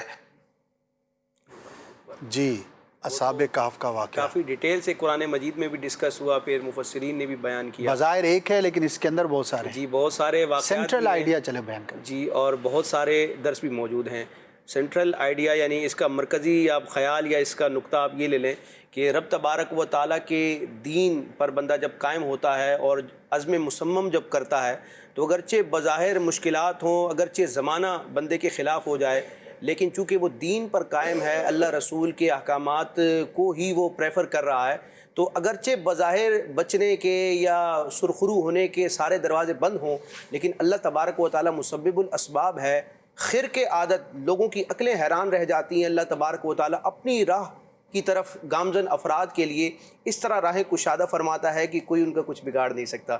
جو قرآن مجید کی آیت مبارکہ کا خلاصہ بھی میں عرض کروں کہ رب تبارک و تعالیٰ ارشاد فرماتا ہے کہ جو ہماری راہ کی طرف کوشش کرتے ہیں ہم انہیں اپنی راہیں دکھاتے ہیں. تو بندہ اگر کسی نیک مقصد کے تحت اور حق کے لیے کھڑا ہو جائے اور کوشش کرے تو اگرچہ اس کی مخالفت ہوگی لیکن ایک نہ ایک دن حق جو ہے وہ غالب آئے گا. بے شک، سبحان اللہ، ماشاء اللہ. اسی واقعے میں اگر وہ ہم اپنے عنوان سے بھی لیں کہ کہانی کے پیچھے کہانی، یہ جو پورا واقعہ اول تو اس کا شروع یہیں سے ہوا تھا کہ وہ بادشاہ ظالم تھا اور جو معبودان باطلہ کی عبادت نہیں کرتا تھا اسے وہ مروا دیتا تھا. تو یہ جو نوجوان تھے جو مسلمان ہوئے تھے، خدا وحدہ لا شریک کو ماننے والے بنے تھے، وہ نے یہ منظر دیکھا اور اللہ نے دکھایا کہ وہ جن کو مار رہا تھا ان کی روحیں فرشتے لے کر جا رہے ہیں. تو ان کی نگاہوں نے یہ منظر دیکھا تو یہ توحید پر آ گیا اور پھر وہ ان کا بھی دشمن. اور پھر اس میں مزید دیکھیں کہ وہ پیچھے لگا اور وہ پورا واقعہ وہ کس طرح غار میں جا کر سو گئے، پھر وہ غار کو بند کر دیا. بند کرنے والے نے وہ واقعہ لکھ کے دیوار میں لگا چن دیا تھا اور ایک جو ہے وہ خزانے میں محفوظ. پھر وہ جب اٹھے تو اس وقت جو بادشاہ تھا اس دور کے اندر ایک فتنہ تھا کہ بھائی وہ لوگ بن رہے تھے کہ بھائی مرنے کے بعد دوبارہ نہیں اٹھ سکیں گے، اس چیز کے منکر ہو رہے تھے. تو وہ بادشاہ یہ دعائیں کرتا تھا کہ اللہ کو ایسی چیز ظاہر کر دے کہ ان لوگوں کا عقیدہ ٹھیک ہو جائے اور یہ سمجھ جائیں کہ اللہ ہر شے پر قادر ہے اور بندہ مرنے کے بعد وہ دوبارہ اٹھا سکتا ہے. تو اسی دور میں یہ بات پیش آئی کہ وہ غار پہ اوپر دیوار ٹوٹ گئی اور یہ جو ہے وہ اٹھ گئے اور ظاہر ہو گیا. پھر لوگوں کے سامنے معاملہ ظاہر ہو گیا. وہ سوئے کب تھے؟ 300 سال پہلے، 309 سال سوتے رہے نا. یعنی انہیں جب سلایا تھا اور جس وقت اٹھایا اللہ رب العزت نے، اس وقت فتنہ یہ تھا کہ لوگ اس بات کے منکر ہو رہے تھے کہ مرنے کے بعد آدمی نہیں اٹھ سکتا. تو اللہ نے ظاہر کر دیا کہ یہ تو دیکھو 300 سال سے سو رہے تھے اور اب اٹھ گئے. تو کس طریقے سے اللہ تعالیٰ کے معاملات کے اندر حکمتیں ہوتی ہیں کہ آدمی کو حیران رہ جاتا ہے. بے شک. بادشاہ بیدروس تھا، وہ اہل ایمان میں سے تھا اور پھر قرآن مجید میں جو اس کو بیان کیا گیا کہ جب ان اللہ والوں کی انہوں نے گویا کہ کرامت دیکھی، رب کا ایک فضل دیکھا، تو انہوں نے عہد کیا اور ایک عزم کا اظہار کیا، لَنَتَّخِذَنَّ عَلَيْهِمْ مَسْجِدًا. اس طرح کے قرآن مجید میں کلمات ہیں کہ ضرور ہم ان کے غار کے قریب جو ہے مسجد بنائیں گے. یہاں پر امام نصفی رحمۃ اللہ تعالی علیہ بیان کرتے ہیں کہ یہ انہوں نے کیوں کہا. انہوں نے اس لیے کہا کہ ہم ان اللہ والوں کے قرب میں ایک مسجد بنائیں گے اور اس میں عبادت کریں گے. عبادت تو ہر مسجد میں کی جا سکتی ہے، زمین کے کسی بھی صاف حصے پر جہاں شرعی ممانعت نہ ہو وہ قبول ہوتی ہے اس امت کے اعتبار سے. فرماتے ہیں کہ انہوں نے اس لیے مسجد ان کے قرب میں بنائی تاکہ ہم اس میں نماز پڑھیں گے اور ان اللہ والوں کے قرب کی برکتیں پائیں گے. سبحان اللہ. عبادت تو رب ہی کی ہے اور اسی ہی کی ہے، لیکن اگر کسی جگہ کو کسی خاص نسبت سے دیکھا جائے تو اس کی برکتیں مزید ہو جایا کرتی ہیں. اللہ پاک ہمیں توفیق عطا فرمائے. یہاں پر میں آپ کو عرض کروں گا کہ انہوں نے جو کالر تھے ہمارے قرآنی واقعے سے سبق کے بارے میں کہا، تو ایک بڑی ہی زبردست کتاب ہے مکتبۃ المدینہ کی، عجائب القرآن ما غرائب القرآن. اس کے اندر قرآن مجید فرقان حمید میں بیان کردہ جو پچھلی امتوں کے، بنی اسرائیل کے اور بھی جو دیگر انبیاء تھے، ان کے جو مشہور واقعات ہیں وہ بڑے شاندار طریقے سے ہیں اور اوتھینٹک کتاب ہے. جب بھی آپ قصوں پر، قصص پر، سٹوریز پر، کہانیوں پر کوئی بھی چیز پڑھتے ہیں تو اس کے اندر ایک پہلو یہ آ جاتا ہے کہ اوتھینٹک اور نان اوتھینٹک کا فرق کرنا مشکل ہو جاتا ہے. لکھنے والا کہیں سے کہیں لکھ دیتا ہے. انبیاء کرام کی سیرت پر جو واقعات لکھے گئے اس کے اندر ایسے ایسے مبالغے ہیں کہ جو شرعاً درست نہیں. بعض اوقات جھوٹی باتیں بھی انبیاء کرام کی طرف معاذ اللہ منسوب کر دی گئی. یہاں تک کہ قرآنی واقعات کو بیان کرنے میں بھی بہت ساری ایسی کتابیں مارکیٹ کے اندر ہیں کہ جس کے اندر درست واقعات نہیں ہیں. اچھا، بعض اوقات واقعہ درست ہے لیکن اس کے بعد جو لکھنے والے نے اپنی طرف سے اس کے اندر جو شامل کیا، جو نتیجہ نکالا یا اس کے ضمن کے اندر جو بیان کیا، وہ عجیب و غریب بات ہے. اپنی طرف سے جو ہے اس کے اندر غلط قسم کی تفسیر جو ہے وہ ڈال دی. لہٰذا کانشیس رہنا چاہیے. یا تو وہ اتنی واضح کتاب ہو کہ جس کے ٹائٹل سے ہی واضح ہو، جیسے کہ حکایات مولانا مثنوی. اب وہ ہیں ہی حکایات، تب اس کے اندر کوئی ایسا شائبہ ہی نہیں ہے کہ یہ قرآن ہے یا حدیث ہے.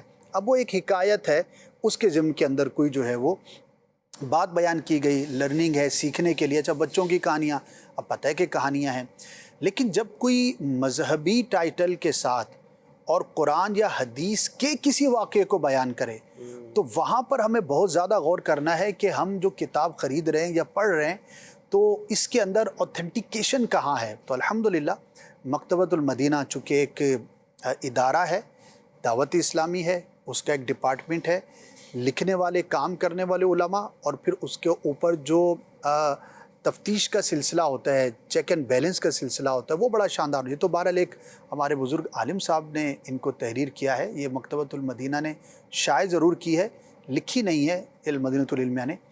تو لیکن کہنے کا مقصد یہ ہے کہ چونکہ مکتبۃ المدینہ نے شائع کی ہے تو دیر از اوتھینٹیکیشن، کہ یار اس کے اندر کوئی ہوائی بات نہیں ہوگی، بلکہ جس بھی رائٹر کی یہ کتاب شائع کی جائے گی اس پلیٹ فارم سے، that would be very authentic. تو قرآن کے واقعات پر میں تو آپ کو ریکمینڈ کروں گا کہ one of the best book which is authentic, آپ پڑھنا چاہیں تو عجائب القرآن ما غرائب القرآن، یہ کتاب حاصل کریں. اس کو پڑھیں تو انشاءاللہ آپ بہت ساری غلط چیزوں سے اپنے آپ کو محفوظ رکھنے میں کامیاب ہو سکیں گے. اسی طرح سیرت کے موضوع پر بھی، کیونکہ سیرت کے اندر بھی واقعات ہوتے ہیں اور اس کا ہر شخص ویسا اہتمام نہیں کرتا، تو سیرت پر بھی اگر کوئی کتاب پڑھے تو بھی یہ دیکھ لینا چاہیے کہ یہ کس رائٹر کی کتاب ہے. جی راشد بھائی، مزید آپ نے ایک واقعہ جو ہے وہ بیان کرنا تھا. جی، علامہ علی قاری بہت بڑے محدث ہیں، یہ 11ویں صدی کے بزرگ ہیں اور ان کو 11ویں صدی کا مجدد بھی کہا جاتا ہے. کئی آپ نے کتابیں تحریر کی ہیں. آپ کی کتاب ہے مرکات المفاتی، جو مشکات شریف حدیث پاک کی کتاب ہے، اس کی شرح ہے. اچھا، یہ افغانستان سے تعلق رکھتے تھے، یہ پٹھان تھے. اچھا، مطلب سن کے حیران ہوا کہ امام علیہ سنت کو بھی ہم دیکھتے ہیں تو وہ مجدد ہیں اور وہ بھی وہاں سے تعلق رکھتے ہیں. اور عربی کیسی! ہاں، سبحان اللہ. ملا علی قاری رحمۃ اللہ، علامہ علی قاری، شیخ علی بن سلطان ہروی مکی، سبحان اللہ، یہ یعنی مفتی مکہ تھے. انہوں نے جو مرکات شریف کی شرح لکھی، مشکات شریف کی شرح لکھی ہے مرکات، اس کے مقدمے میں یعنی ابتدا میں چند اسلاف کا، محدثین کا، ائمہ کرام کا تذکرہ کیا. تو وہیں پر جب امام اعظم ابو حنیفہ نعمان بن ثابت رحمۃ اللہ تعالی علیہ کا ذکر خیر فرمایا تو آپ کا ایک واقعہ ذکر کیا. اب امام اعظم ابو حنیفہ کون ہیں؟ اس امت کے علماء کے سرخیل ہیں, یعنی کہ امت محمدیہ کے جو اسکالرز ہیں, علماء ہیں, قرآن و حدیث کا علم جاننے والے ہیں, ان کا جو سب سے بڑا رینک ہے مجتہد کا, اور وہ بھی اجتہاد مطلق کا, تو امام اعظم مجتہد مطلق کے مرتبے پر فائز ہیں, اور بعد میں آنے والے تمام مجتہدین نے ان سے فیض لیا, اسی لیے آپ کو امام الائمہ کہا جاتا ہے. تابعی بھی ہیں جی, امام اعظم کہا جاتا ہے, اور تابعی رؤیہ بھی ہیں, تابعی روایت بھی ہیں, یعنی روایت کے صحابہ سے روایت بھی لی ہے اور صحابہ کی انہوں نے زیارت بھی کی ہے. اچھا, اتنے بڑے امام ہیں اور ساری امت کے گویا کے پیشوا ہیں, ان کے بعد آنے والے تمام مجتہدین نے, محدثین نے ان سے فیض لیا. امام شافعی ہوں, امام احمد بن حنبل ہوں, امام مالک ہوں, سب نے ان سے بال واسطہ یا بلا واسطہ فیض لیا. پھر جو حدیث پاک کی 6 مستند انتہائی اوتھینٹک کتابیں ہیں جن کو سیاستہ کہا جاتا ہے, ان کے مصنفین کے اگر آپ شجرے نکالیں, یعنی علمی شجرہ نکالیں اساتذہ کے اعتبار سے, تو سب امام اعظم کے شاگردوں میں شمار ہوتے ہیں. لیکن آپ کا ایک واقعہ علامہ ریکاری نے ذکر کیا. امام اعظم ابو حنیفہ رحمۃ اللہ تعالی علیہ کوفے میں رہا کرتے تھے. ایک مرتبہ آپ کا بصرہ شہر جانا ہوا, یہ دوسرا شہر تھا, دونوں علم کے مرکز تھے. تو آپ جب بصرہ تشریف لے گئے تو آپ نے یہ گمان کیا کہ میں بصرہ جاؤں گا اور لوگ مجھ سے جب سوال کریں گے تو میں انشاءاللہ لوگوں کے سوالات کے جوابات دے دوں گا. یعنی بعض اوقات اساتذہ کی طرف سے بھی تائید ہوتی ہے, رب کی نعمت کا گویا کہ ایک اظہار بھی ہوتا ہے کہ اب اتنا علم آ گیا ہے کہ لوگوں کے پیش آمدہ مسائل کے میں یعنی جو سوالات ہو سکتے ہیں, متوقع سوالات میں ان کے جواب دے سکتا ہوں. اب ہیں بھی امام اعظم مجتہد مطلق, اور مجتہد مطلق میں بھی پھر سر فہرست ہیں. فرماتے ہیں کہ میں جب بصرہ پہنچا اور اس گمان سے گیا تو مجھ سے جب مسائل پوچھنا لوگوں نے شروع کیا, جو مسئلہ پوچھا جاتا مجھے نہ آتا, میں گویا کہ لاجواب ہو جاتا. نہیں, جو مسئلہ پوچھا جا رہا ہے جواب مستحضر نہیں ہے. فرماتے ہیں فوراً میری جو توجہ ہے نا وہ میرے استاد شیخ حماد کی طرف گئی. یہ ان کے استاد تھے. اچھا, امام اعظم کے استاد صاحب کا نام بھی حماد تھا اور آپ کے ایک صاحبزادے کا نام بھی حماد تھا, تو عین ممکن ہے کہ استاد صاحب کی محبت کو گویا کہ آگے بڑھاتے ہوئے انہوں نے نام رکھا. بہرحال فرماتے فوراً جب یہ اس طرح معاملہ ہوا نا کہ لوگ سوال کر رہے ہیں, مجھ سے جواب نہیں بن پڑ رہا, تو میں نے فوراً میری توجہ اپنے استاد کے پاس, استاد کی طرف گئی. پھر میں نے اپنے استاد شیخ حماد کی صحبت کو گویا کہ لازم پکڑ لیا اور تقریباً 18 سال ان کی صحبت میں رہا, ان کے ساتھ رہا. فرماتے جب ان کا وصال ہو گیا تو پھر جب بھی میں نماز کے بعد اپنے والدین کے لیے دعا کرتا تو والدین سے پہلے یا والدین کے ساتھ اپنے شیخ کے لیے دعائے مغفرت کیا کرتا, اور جن لوگوں سے میں نے پڑھا یعنی جو میرے اساتذہ ہیں اور جنہوں نے مجھ سے پڑھا جو میرے شاگرد ہیں ان کے لیے میں استغفار کیا کرتا تھا. تو یہاں سے ایک سبق ہمیں یہ بھی ملتا ہے کہ انسان جتنا بھی ماہر ہو جائے, یعنی جس کو کہتے ہیں نا شیخ الکل فی الکل, بعض لوگ سمجھتے ہیں کہ میں ماسٹر آف ایوری آرٹ ہوں, ہر فن مولا ہوں, جتنا بھی انسان ہو جائے فوق کل ذی علم علیم, بڑوں کے ساتھ رہنے میں, ان کے پیچھے چلنے میں ہی برکت ہوتی ہے. عالم دین ہو, انجینئر ہو, دنیاوی اعتبار سے بھی کسی بھی شعبے میں بڑا ہو جائے, بہر صورت اس کو اپنے اکابرین کی, اپنے ٹیچرز کی, اپنے بزرگوں کی حاجت رہتی ہے.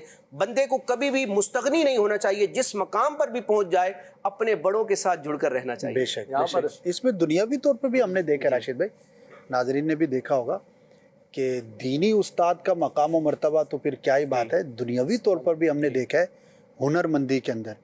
کوئی ڈاکٹر ہے, انجینئر ہے, ایون کہ گاڑیوں کا کام کرنے والا, جس سے اس نے سیکھا ہوتا ہے تو زندگی بھر اس کا مرہون منت رہتا ہے, اور استاد ہی اس کو کہہ رہا ہوتا ہے, جس سے بھی سیکھا, ٹیچر ہے, استاد ہے, جو بھی لفظ وہاں پر استعمال ہوتا ہو.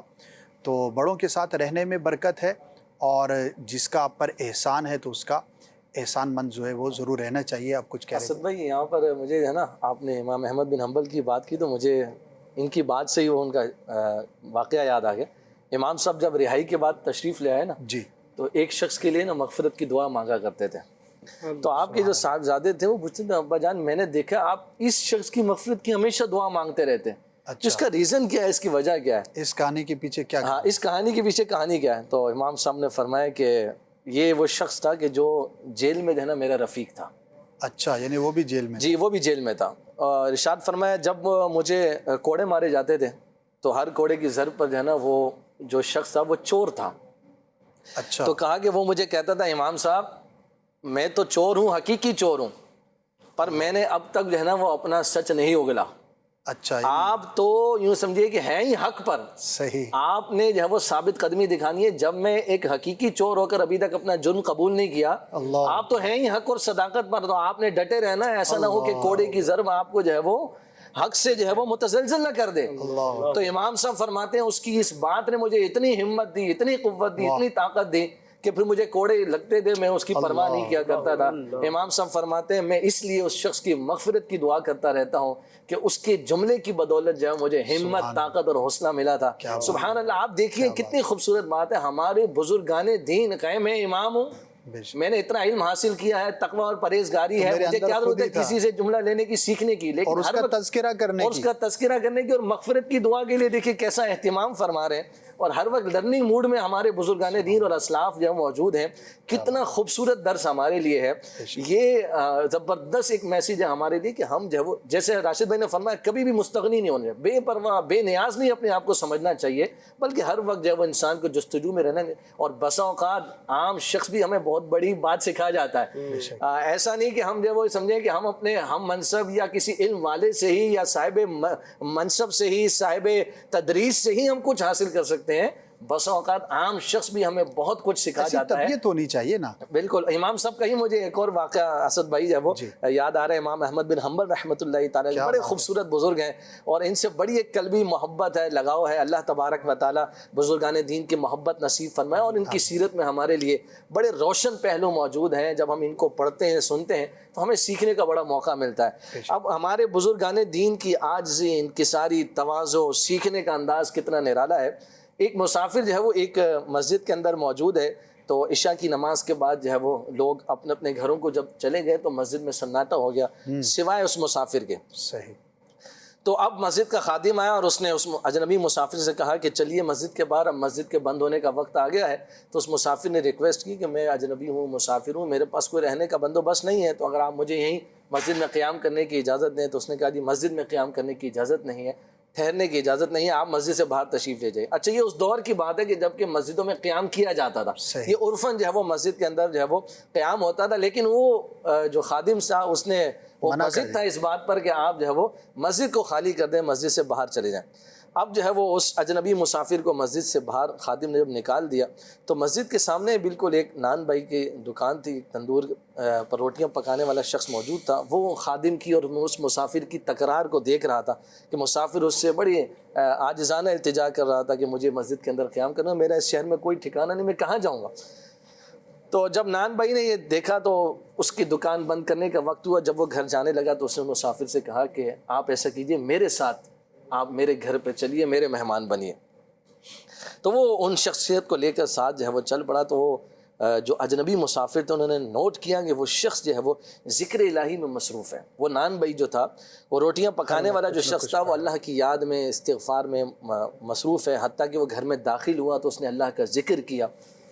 تو وہ اجنبی مسافر جو تھے وہ ان کو بڑی ایک حیرت ہوئی اور خوشگوار حیرت ہوئی کہ بظاہر ایک روٹی پکانے والا شخص اور اس قدر ماشاءاللہ اہتمام کے ساتھ اللہ کے ذکر میں مصروف ہے. بہرحال شب گزاری, صبح ہوئی تو وہ شخص ہے وہ اپنے دکان کے لیے آٹا گوندنے کے لیے جب اس نے اہتمام کیا تو بھی اس نے ذکر اللہ کرنا شروع کر دیا, اور ذکر الہی کرتے کرتے وہ اپنا آٹا گوندنے میں مصروف تھا. تو وہ جو اجنبی مسافر تھا اب اس سے رہا نہ گیا. انہوں نے اس شخص سے پوچھا کہ اے نان بھائی, میں نے دیکھا تم رات سے جو ہے وہ اللہ تبارک و تعالیٰ کے ذکر میں مصروف ہو, گھر میں آئے تب بھی اللہ کا ذکر کیا, اب آٹا گوندھ رہے ہو تب بھی اللہ کا ذکر کر رہے ہو, تو اس ذکر کی برکتیں کیا پائیں تم نے, کیا فوائد اور کیا ثمرات تمہیں اس ذکر کی برکت سے ملے؟ تو وہ نان بھائی کہنے لگا کہ حضرت وہ کون سی برکت ہے جو مجھے اس ذکر کی برکت سے نہیں ملی. اللہ تعالیٰ نے سبھی کچھ عطا فرمایا, میں نے جو دعا مانگی اللہ تبارک و تعالیٰ نے مجھے عطا فرمایا. تو اس اجنبی مسافر جو تھے انہوں نے پوچھا اچھا کوئی ایسی دعا بھی ہے جو رہ گئی وہ قبول ہونے سے؟ تو وہ نان بھائی کہنے لگا کہ حضرت ایک دعا ہے جو قبول ہونے سے رہ گئی ہے, اس کے بارے میں بھی یقین ہے کہ وہ ضرور قبول ہوگی. آپ نے پوچھا وہ کیا دعا ہے؟ تو کہنے لگا کہ وہ یہ ہے کہ میں نے اللہ تعالیٰ کی بارگاہ میں عرض کیا ہے, اللہ ابو عبداللہ امام احمد بن حنبل رحمۃ اللہ تعالی علیہ سے میری ملاقات ہو جائے. یہ میری دعا ہے کیونکہ میں نے ان کے تقوی کا, ان کی جو ہے وہ کہنا میں ان کا ان کی جو وہ کہنا میں نیک نامی کا میں نے بڑا ذکر سنا ہے, تو میرے دل میں حسرت ہے کہ اللہ تبارک و تعالی مجھے ان سے ملاقات کروا دے. تو وہ جو اجنبی مسافر تھے وہ مسکرائے اور انہوں نے اس نان بھائی سے کہا ہے نان بھائی خوش ہو جا، اللہ تعالیٰ نے تیری یہ دعا بھی قبول فرما لی، میں ہی ابو عبداللہ احمد بن حنبل ہوں۔ آپ دیکھیے اسد بھائی کہ کیسی برکت اللہ تبارک و تعالیٰ، مسجد سے جو ہے وہ نکالے گئے اور کہاں پر جا کے ان کے مہمان بنائے گئے، سبحان اللہ، ذکر کی برکت سے، استغفار کی برکت سے، اللہ تعالیٰ کی بارگاہ میں دعا مانگنے کی برکت سے۔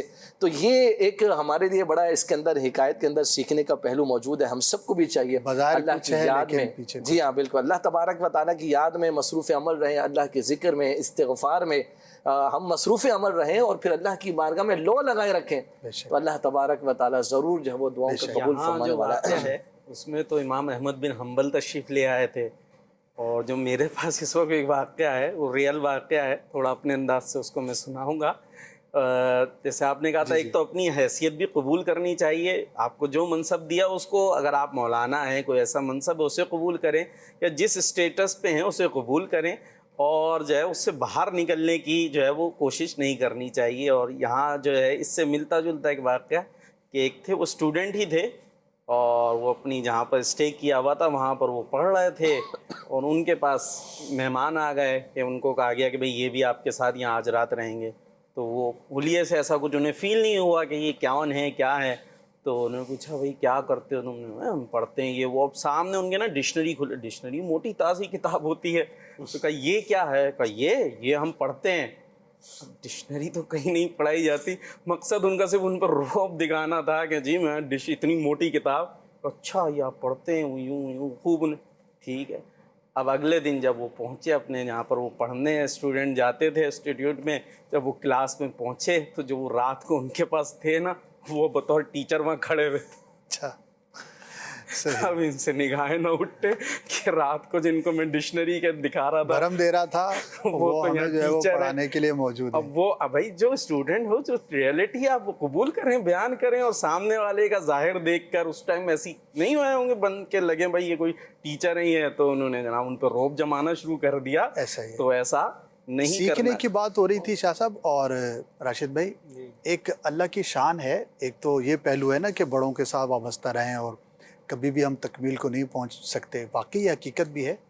ہمارے استاد صاحب تھے تو وہ ایک جملہ کہا کرتے تھے، بعد میں ہمیں بھی ایکسپیرینس ہوا، جا رہا ہے درس نظامی کے اندر نماز کے موضوع پر بار شریعت سے آپ سب سے بلکہ اب تو نماز کے احکام ہے، پھر بار شریعت کا آپ اسٹڈی کرتے ہیں، پھر نور الہدا ہے، پھر اس کے بعد قدوری شریف ہے، تو پھر اس کے بعد اور کئی کتابیں آپ پڑھتے ہیں، اور ہر ایک کے اندر نماز کے مسائل بھی ہوتے ہیں، اسی طرح اور جو کتابیں ہیں۔ تو وہ کہا کرتے تھے کہ ایمان لانے کے بعد جو سب سے پہلا تقاضا ہے وہ نماز ہے۔ قرآن کے اندر بھی جس کا سب سے زیادہ تذکرہ ہوا عبادات کے اندر وہ نماز ہو گئی۔ حدیثیں بھری پڑی ہیں نماز کے ایک ایک رکن پر اور ایک ایک چیز پر، بعض اوقات درجنوں حدیثیں ہیں، اور ہر حدیث کی کتاب کے اندر اس کا چیپٹر ہے۔ اچھا، جب سے اسلام ہے تب سے نماز ایک قدیم عبادت ہے، اور ہم اپنی امت کی بات کریں تو صحابہ سے لے کر آج تک نماز ہے۔ ایمان کے بعد سب سے پہلا تقاضا ہے، صحابہ نے، تابعین نے، ائمہ کرام نے اس کے مسائل ہزاروں کی تعداد کے اندر لکھے، اور شاید یہ وہ ٹاپک ہے کہ جو ہر فقہ کی کتاب کے اندر آپ کو ملے گا۔ اس کے باوجود وہ کہتے تھے کہ اتنا پڑھنے کے بعد اور اتنا لکھنے کے بعد آج بھی بعض اوقات ایک شخص آتا ہے اور وہ کہتا ہے کہ حضور نماز میں اگر ایسا ایسا ہو جائے تو اس کا کیا حکم ہے، وہ مسئلہ ہمارے لیے نیا ہوتا ہے، یعنی وہ بظاہر کسی کتاب میں مل بھی نہیں رہا ہوتا۔ تو ایک بڑا پیارا جملہ کہتے تھے کہ نماز کی ہر روز ایک نئی شان ہے، کہ اس کا کوئی ایسا پہلو سامنے آ جاتا ہے، وہ مسافر کی نماز کا مسئلہ لے کر آ جائے گا، وہ صحاف کا کوئی مسئلہ لے کر آ جائے گا، قراءت کا کوئی ایسا مسئلہ لے کر آ جائے گا کہ آپ حیران ہوں گے کہ یار اتنی بڑی بڑی کتابیں ہیں، تو اس کے اندر جو ہے وہ آج تک پڑھنے میں نہیں آیا۔ پھر بندہ اس کو ڈھونڈتا ہے، مشورہ کرتا ہے۔ تو علم کی بھی ڈائیورسٹی ہے، اور حج کے مسائل بھی ایسے ہی ہیں۔ اب حج بھی کتنی قدیم عبادت ہے، اور کون سا اس کا ایسا پہلو ہوگا جو بیان نہ ہوا ہوگا، لیکن آج بھی ہر سال جیسے یہ مسائل شروع ہوتے ہیں، بڑے بڑے مفتیان کرام کو دیکھا ہے کہ ان کے سامنے بھی کوئی ایسی سچویشن آ جاتی ہے کہ ہزاروں سال سے حج ہو رہا ہے، ٹھیک ہے، لیکن کوئی ایسا مسئلہ آ جاتا ہے کہ ان کے لیے بالکل نیا ہوتا ہے، اور وہ کتابوں میں بڑی مشکل سے ڈھونڈنے کو ملتا ہے۔ اور اس کے اندر ایک خوبصورتی بھی ہے علم ہے، اس کی ڈیپتھ ہے، گہرائی ہے، اور شاید ہی وجہ ہے کہ ہر آنے والے زمانے میں ہر موضوع پر تقریباً کچھ نہ کچھ لکھا ہی جاتا ہے، اور وہ نیا ہی ہوتا ہے، بہت کچھ قدیم بھی ہوتا ہے لیکن جدید بھی ہوتا ہے. تو طلب ہونی چاہیے، اور انسان کبھی بھی اپنے آپ کو مکمل نہ ہو سکتا ہے، نہ سمجھ سکتا ہے، اور اس میں تگ و دو کرتا رہے گا تو آگے بڑھتا رہے گا. 2 کالز ہیں، پھر انشاءاللہ اپنی گفتگو کو آگے جاری کریں گے. جی میں ضلع ریم ڈاکہ سے عرض کر رہا ہوں، اسد بھائی بچوں کو گھر میں 10 بیبیوں کی کہانی سننی چاہیے، اس بارے میں رہنمائی فرما دیجیے. دعوت اسلامی زندہ باد. ہاں جی، بہت ریلیونٹ کویشچن ہے، اور مختلف ناموں سے مختلف کہانی ہیں، اور ایک پاپولر نام یہ بھی ہے، لیکن ان کے بارے میں علماء نے لکھا ہے کہ اس کے اندر بہت ساری ایسی باتیں ہیں، ایسے واقعات ہیں کہ جو حقیقت کے خلاف ہیں، اور بعض تو بڑے عجیب و غریب ہیں جن کے بارے میں جو شرعی حکم ہے وہ بڑا ہی سخت ہے اور شدید ہے. لہٰذا اس کے بارے میں یہی علماء فرماتے ہیں کہ یہ بالکل نہ پڑھی جائیں. جو میں نے پہلے بات کہی وہی دوبارہ ریپیٹ کر دیتا ہوں کہ اگر آپ کو صحابیات کے موضوع پر، امہات المؤمنین کے موضوع پر، یا بزرگ خواتین کے موضوع پر کچھ بھی پڑھنا ہے تو پڑھنا تو منع نہیں ہے، لیکن یہ کتاب نہ پڑھیں. اس نام سے جو اور بھی مشہور چیزیں وہ نہ پڑھیں. یہاں پر بھی امہات المؤمنین پر ایک مکمل کتاب مکتبۃ المدینہ نے جاری کی ہے. سیدہ فاطمہ الزہرا رضی اللہ تعالی عنہا کے موضوع پر کتاب جاری کی ہے. اسی طرح سے دیگر بعض صحابیات کے تعلق سے مختلف کتابیں جاری کی گئی ہیں. اسی طرح حکایات پڑھنے کا خواتین کو بھی شوق ہوتا ہے، تو مختلف جو ہماری بزرگ خواتین گزری ان کے تذکرے پر بھی آپ کو چھوٹی بڑی کتابیں، رسائل مل جائیں گی. تو اگین اوتھینٹک پڑھیں. اور ایک اور اس کا طریقہ میں چلے عرض کر دیتا ہوں کہ سارے مکتبۃ المدینہ کی کتابوں کے نام نہ مجھے یاد ہیں، نہ میں یہاں پر لے پاؤں گا.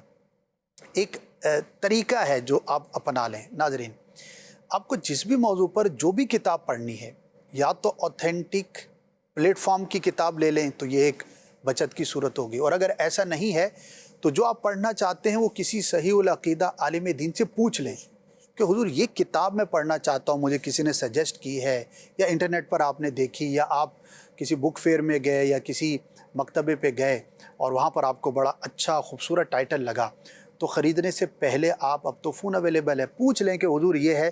اچھا، نام سے بعض اوقات ان کو پتہ ہوگا کہ ہاں یہ لے لو، اور بعض اوقات رائٹر سے پتہ لگ جاتا ہے کہ نام ان نون ہے کتاب کا نام، لیکن رائٹر کا نام بعض اوقات پتہ ہوتا ہے کہ یہ لکھنے والا کیسا ہے. تو بعض اوقات مصنف اتنا اوتھینٹک ہوتا ہے کہ بھئی اس مصنف کی کوئی بھی کتاب ہے آپ لے لو. اعلیٰ حضرت رحمۃ اللہ تعالی علیہ، ایک مثال دے رہا ہوں، اب ان کی جو بھی کتاب ہے وہ لے لو، اور بھی بزرگوں کی کتابیں. یا پھر ادارہ اوتھینٹک ہوتا ہے، یا پھر اس کتاب کے بارے میں کسی اوتھینٹک شخص سے آپ پوچھ لیں. تو انشاءاللہ ان 3 باتوں میں سے کسی ایک پر آپ رہیں گے تو اللہ نے چاہا تو آپ غلطی سے محفوظ رہیں گے. یہاں پر ایک چیز اور جو ہے وہ عرض کرنا چاہوں گا. انہوں نے بچوں کے حوالے سے کہا گیا کہ بچے ہمیں کہانیاں سناتے ہیں. اگر آپ کو بچوں کو ہی کہانیاں سنانی ہیں تو الحمدللہ مکتبۃ المدینہ نے بہت پیارے پیارے رسالے بچوں کے حوالے سے، نور والا چہرہ، کیا نام، بیٹا ہو تو ایسا. اسی طرح انبیاء کرام علیہ السلام، حضرت آدم علیہ السلام، حضرت ادریس علیہ السلام، ان کے حوالے سے مختصر سیرت کے واقعات پر چھوٹی چھوٹی کتابچے بچوں کے لیے الحمدللہ مکتبۃ المدینہ نے شائع کی ہیں. تو آپ یہ لے لیں، یہ بیویوں کی کہانیاں سنانے کے بجائے بچوں کو یہ واقعات سنائیں تو انٹرسٹنگ بھی ہوگے بچوں کے لیے انشاءاللہ، اور سیکھنے کا بھی ایک پہلو ان کے لیے ہوگا. اور یوں سمجھے کہ اپنے اسلاف سے محبت بھی الحمدللہ جو ہے وہ اس کے اندر ہوگی، کہ نبیوں سے محبت، اولیاء سے محبت جو ہے وہ یہ بھی ان کے اندر جو ہے وہ پیدا ہوگی. تو اس طرح کی آپ بکس بچوں کے لیے انشاءاللہ خرید لیں اور وہ ان کو سنائیں تو انشاءاللہ تبارک و تعالیٰ اس کا بھی فائدہ ہوگا. ایک اور کال دے دیں بھائی. پہلے کی مائیں یا دادی بچوں کو سونے سے پہلے سچی کہانی سناتی تھی اور بچوں کی تربیت ہوتی تھی. آج کل تو بچے سوتے ہوئے موبائل، صبح اٹھتے ہی ساری موبائل دیکھتے ہیں. تو کس طرح کون سی کہانی بچوں کو سنائی جائے تاکہ ہمارے بچوں کی بھی تربیت ہو جائے؟ اچھا، یہ تو بات ٹھیک ہے کہ پہلے کی مائیں سناتی تھیں، لیکن آج کل کی ماؤں کی بالکل نفی بھی ہم نہیں کر سکتے. آج بھی الحمدللہ ایک تعداد ہے، جیسا جس کا ذہن، کہ آج بھی دادا دادی، نانا نانی یا ماں باپ بچوں کو کہانیاں سناتے ہیں. تو جیسا جس کا ذہن، اگرچہ اس کا رواج کم ہو گیا، لیکن چلے جو ہمارے ناظرین ہیں وہ اس کو بالکل سنانا چاہیے، اور کہانی کے انداز میں بچہ انٹرسٹ زیادہ لیتا ہے، آسان ہوتا ہے۔ بقیہ کون سی سنانی چاہیے، اس پر کافی جو ہے وہ کلام ہو چکا۔ اب وقت ہمارا اختتام کے قریب ہے، میں چاہوں گا کہ مختصر اگر کوئی واقعہ آپ سنانا چاہیں، 2-3 منٹ ہیں۔ جی، اعلیٰ حضرت امام اہل سنت نے اس کو ذکر فرمایا ہے، جی، اور آپ فرماتے ہیں کہ ایک تو حکم ہوتا ہے ظاہر کے مطابق، جی، جو ظاہراً معاملہ ہے اور ظاہر عوام اور جو ہے فیصلہ کرنے والے وہ اسی کے مطابق فیصلہ کریں گے، اور ایک ہوتا ہے باطن کے، یعنی اس کی حقیقت جو ہے وہ جو اہل اللہ پہ ظاہر ہوتی ہے، اللہ کے نبی پہ ظاہر ہوتی ہے، اس کے مطابق بھی حکم کیا جاتا ہے، لیکن ظاہر ہے وہ وہی کریں گے جن پر وہ حقیقت ظاہر ہوتی ہے۔ اور اس کو بیان فرمایا، اس کی ایک مثال کہ حضرت داؤد علیہ السلام کے دور میں ایک واقعہ پیش آیا تھا کہ ایک بڑا غریب شخص تھا، وہ دعا کرتا تھا اللہ پاک سے کہ اللہ مجھے رزق حلال عطا فرما۔ اب ایک دن اس کے جو گھر میں جو بھی تھا، اس کی ٹوٹی پھوٹا گھر، اس میں ایک گائے آ گئی۔ اچھا، اب جب اس نے اس کو دیکھا، خود سے آ گئی؟ نہیں، ہاں خود سے، میں نے کہا دعا کی ہے، ہوگا بیچارہ کوئی، میں نے دعا کی ہے، گھر میں آ گئی، اس نے اسی کو ذبح کر کے، اور دعوت اس نے کر لی، ترکیب پوری۔ اب جب یہ ہوا تو وہ جو مالک تھا وہ آیا ڈھونڈتا ہوا، اس نے تو حضرت داؤد علیہ السلام کی بارگاہ میں فریاد کر دی کہ بھائی یہ تو میری تھی، یہ کھا گیا۔ اب وہ کہا کہ میں نے تو دعا کی تھی اور وہ آ گئی تو میں کھا گیا۔ اب حضرت داؤد علیہ السلام پر حقیقت آشکار تھی، وہ اللہ کے نبی، تو آپ نے اس امیر شخص کو فرمایا کہ یہ غریب سا ہے، معاف کر دے، جانے دے، تیرے گائے سے کیا ہوگا، ایک جانور تو اس نے کھایا ہے، اتنا تجھے نقصان۔ اب وہ کہے نہیں، مجھے تو حق چاہیے، یہ کیسی بات، میں کیسے معاف کر دوں، مجھے تو جواب، مجھے حق چاہیے، میرا جانور تھا یہ کھا گیا ہے۔ اب آپ فرماتے، اچھا جب اس نے بڑا اصرار کیا، فرمایا حق چاہیے، حق چاہیے، کہا تو پھر حق سنو، یہ گائے اسی کی تھی۔ اچھا، یعنی جس نے کھائی اسی کھائی ہے، یہ کیسی آپ نے بات کر دی؟ اس نے تو اور وہ گویا شور مچانا شروع کر دیا۔ اچھا، کہ تیرا سارا مال اسی کا ہے۔ اچھا، اللہ اکبر، وہ تو اور یہ کیسا، اور اس نے بات کی تو آپ نے بتایا تو بھی اسی کا ہے۔ اچھا، واہ، آپ دیکھیں کہانی کے پیچھے کہانی، کہ ابھی تو وہ آیا تھا کہ یہ میرا جانور کھا گیا ہے، اور سب کچھ جا رہا ہے، وہ تو اللہ کے نبی فرما رہے ہیں کہ تیرا جانور، تیرا مال، تو بھی اسی کا ہے۔ پیچھے کیا ہے؟ پیچھے کیا ہے اس کے؟ ماں کا تو چلو تم پہ میں ظاہر کرتا ہوں۔ اب ہاتھ پکڑا، اسے پہلے تو سمجھایا تھا کہ جانے دے، صحیح، لیکن جب اس نے اصرار کیا تو اب آپ نے حقیقت کھولی، ہاتھ پکڑا، جنگل میں لے کے چلے گا۔ اب تو لوگ بھی آ گئے کہ بڑا حیرت انگیز فیصلہ ہے یہ، تو سب آ گیا، وہ پورا قافلہ جنگل میں پہنچا۔ ایک درخت کے نیچے اللہ کے نبی نے پہنچ کر فرمایا کہ یہاں کھدائی کرو۔ کھدائی کی گئی تو وہاں سے ایک بندے کا سر ملا، یعنی سر کا جو ہڈی ہوتی ہے وہ ملا، اور ایک ساتھ میں چاقو بھی تھا، اور چاقو پر مقتول کا، یعنی جو قتل کیا گیا، اس کا نام بھی کندہ تھا۔ اچھا، اب اللہ کے نبی نے فرمایا وہ جو درخت تھا کہ جو تجھ پر ظاہر ہے تو اس کی گواہی دے۔ اللہ کے نبی کا حکم تھا، درخت بول اٹھا۔ پھر اس درخت نے بتایا کہ یہ جو شخص ہے، جو گائے ہونے کا، جانور ہونے کا دعوے دار ہے، یہ جو ہے یہ اس کا غلام تھا، اس شخص کا جسے قتل کیا گیا، اور یہ جو قتل کیا گیا ہے یہ لڑکا اس کا بیٹا ہے۔ اچھا، اور اس وقت یہ بہت چھوٹا تھا، اس نے موقع پا کے اس کے باپ کو یہاں قتل کر دیا، اور یہاں میرے نیچے اس کو دفن کر دیا، اور سارے مال پر قابض ہو گیا۔ اسے چھوٹا تھا، اسے کچھ پتہ بھی نہیں تھا۔ تو یہ اس کی حقیقت تھی، اس لیے اللہ کے نبی نے فرمایا تھا کہ یہ مال سب کچھ اسی کا ہے، کیونکہ وہ دراصل اس کے والد کا ہی تھا جس پر یہ قابض ہوا تھا۔ تو ایک ظاہر کے مطابق معاملہ ہوتا ہے، ویری انٹرسٹنگ، ویری انٹرسٹنگ۔ بظاہر کیا تھا، لیکن اللہ کی قدرت کا نظارہ ہے، حقیقت کیا تھا، لیکن یہ غیب کا معاملہ تھا، نبی کا معاملہ تھا، جو ظاہر بھی ہو گیا۔